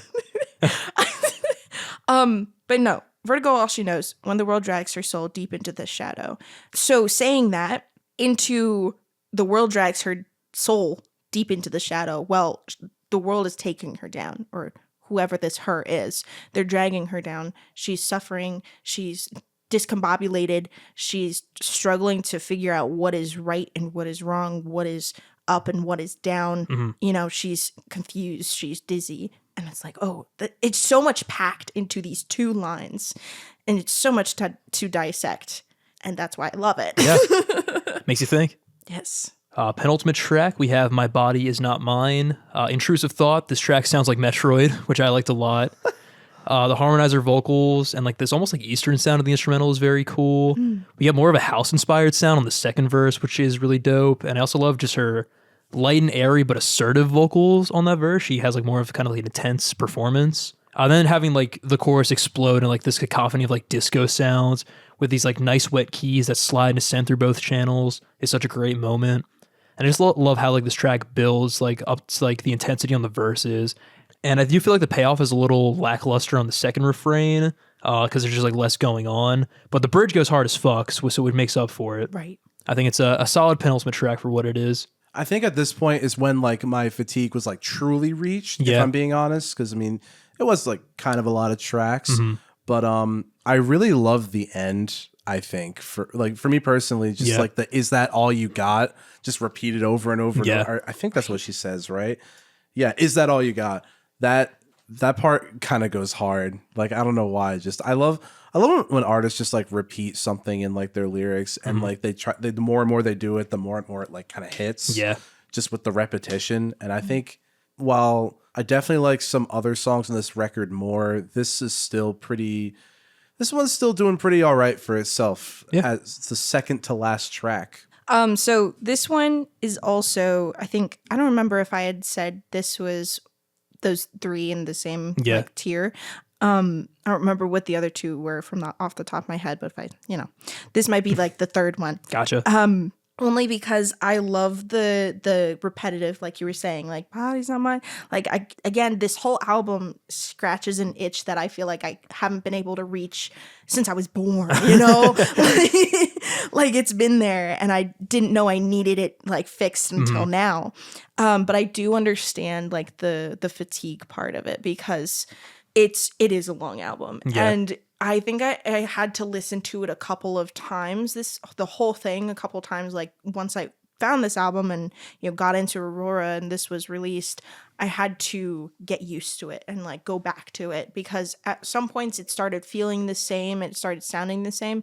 But then like once I got more used to it, I could hear and feel the difference in all the tracks, even like the very upbeat and kind of like similar ones. The lyrics, again, incredible. Can't go wrong. I know. I don't want to spoil anyone because I just want people to go out there to like experience it themselves. Okay. And just to like take it. So I'm not going to say anything about the lyrics this time. This is a call to action from Kat. Yes, this is a call to action. This is a cat to action. Exactly. A catchen. A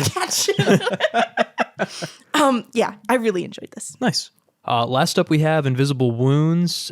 This song is like really brutal and like it's like themes and lyrics. Yeah. It's a very intimate instrumental, which makes sense for the subject matter, about kind of like recognizing when like you're doing more harm than good when trying to help someone's mental state, which is always like a hard thing to grapple with. And I do really enjoy this as a closer because it's just very palpable and very relatable in terms of her performance and the lyrics. And it just like, I really like how the instrumental gets like muffled during the bridge and like her voice just becomes so prominent in the mix where it's like so upfront. It's like she's like talking to you directly. That's a really nice choice and a very like good takeaway like for the rest of the album. That honestly, like, and I think it was very, very well done, but because of that, like, production quality where it feels like she's like right face there to face with me, I for some reason got like the worst, like, anxiety, not uncanny valley, but like it felt like somebody was like right here, and I got like the worst shell shock of all time listening to an album. It was just like weird. I mean, the track is really, really good. The brutal lyrics, especially the part when she's saying like "stitch you up," like, like, oh god, that really cut me deep. But then it felt like I was like, whoa, she's talking to me directly. Oh my god, I got kind of scared. So there was like a weird like eerie factor to it, but I did enjoy it. I think like it works really well as a closer, but I'm not sure if I would like return to it outside of the album. I gotcha. Only because, well, one, how badly it freaked me out when I listened to That's it. fair. And also like, I don't know. I think like in this journey, you really kind of get to this point and it's like without the rest of the tracks, it's kind of hard to like, I don't know. I feel like you build to this moment and it's without everything else, it's a little bit difficult to like fully appreciate maybe. I don't know. It scared me. I don't want to listen to it by itself again. That's fair. I understand that.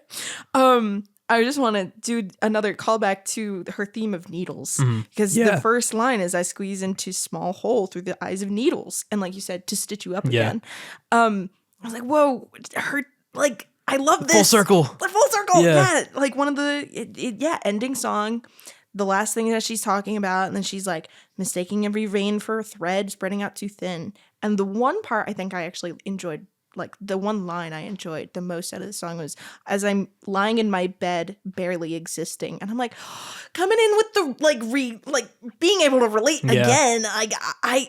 I feel that so hard in my soul because sometimes you just gotta like lay down and pretend you don't exist. Yeah.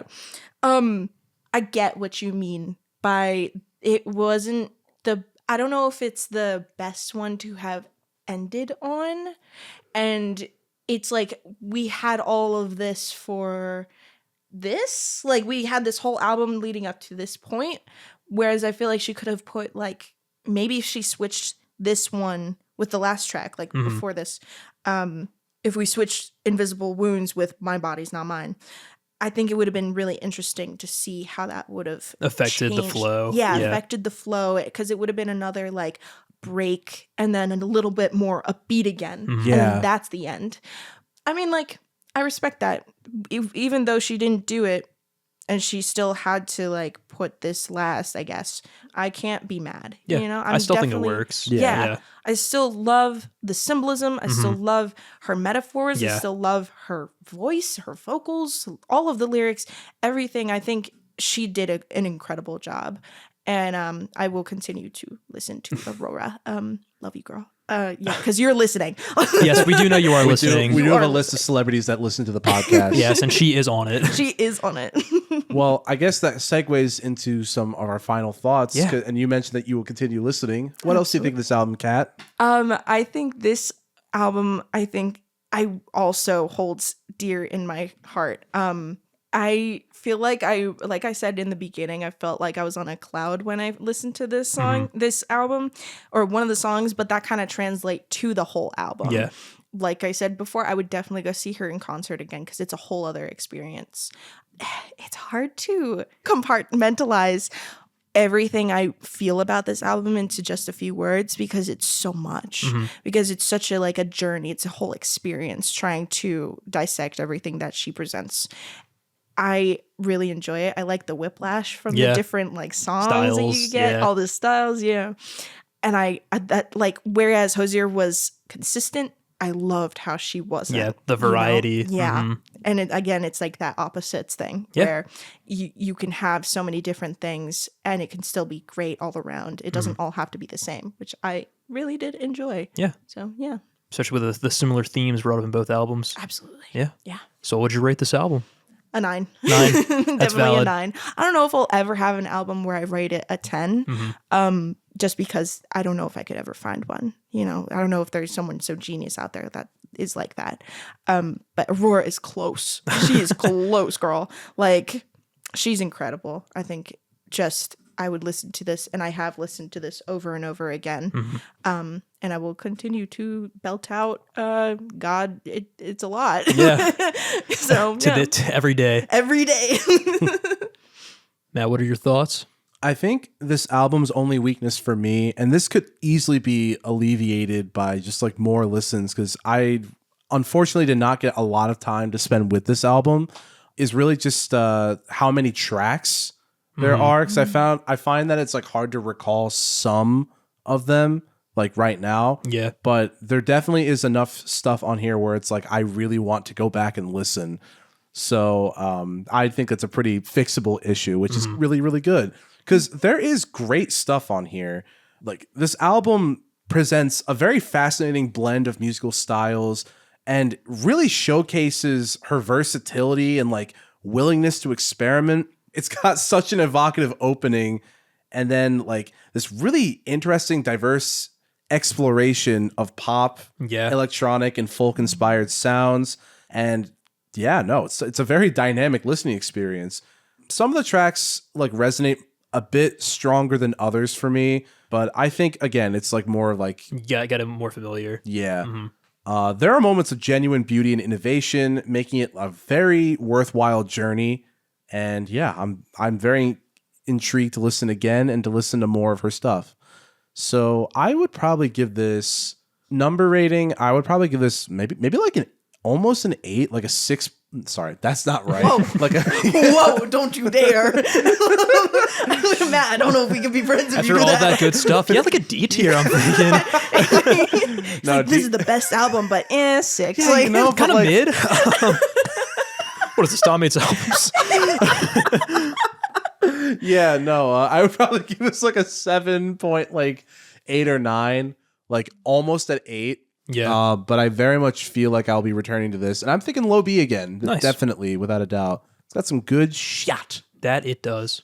I was really surprised by this album because I had no idea what to expect going into it, but those expectations were blown away listening to it. I had a question. Yeah. Is this your first experiences hearing Aurora? Yes. This is mine, yeah. I am so happy right now. To hear our most raw thoughts. Yes. Yeah. Yes. But yeah, I was blown away by just everything I was expecting.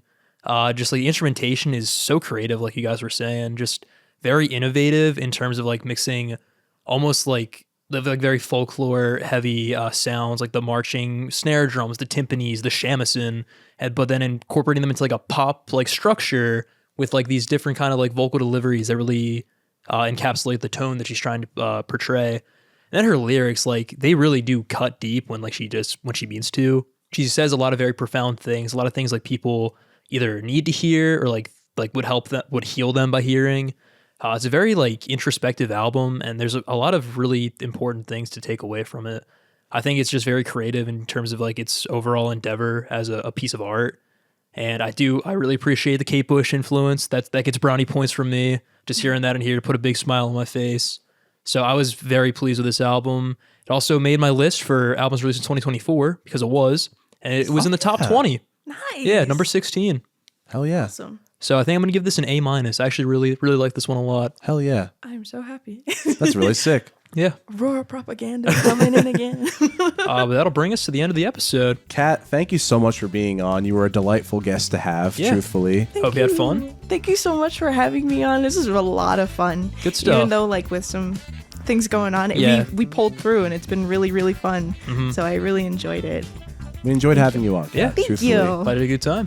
Well, that'll do it for this week's episode of the Family Album. As always, I'm your host, AJ Tenari. I'm Matt Glass. And I'm Kat Fochi. We will see you next week for Tom Hates Album, so stay tuned. And thank you for always listening and for your constant love and support. Peace. Bye.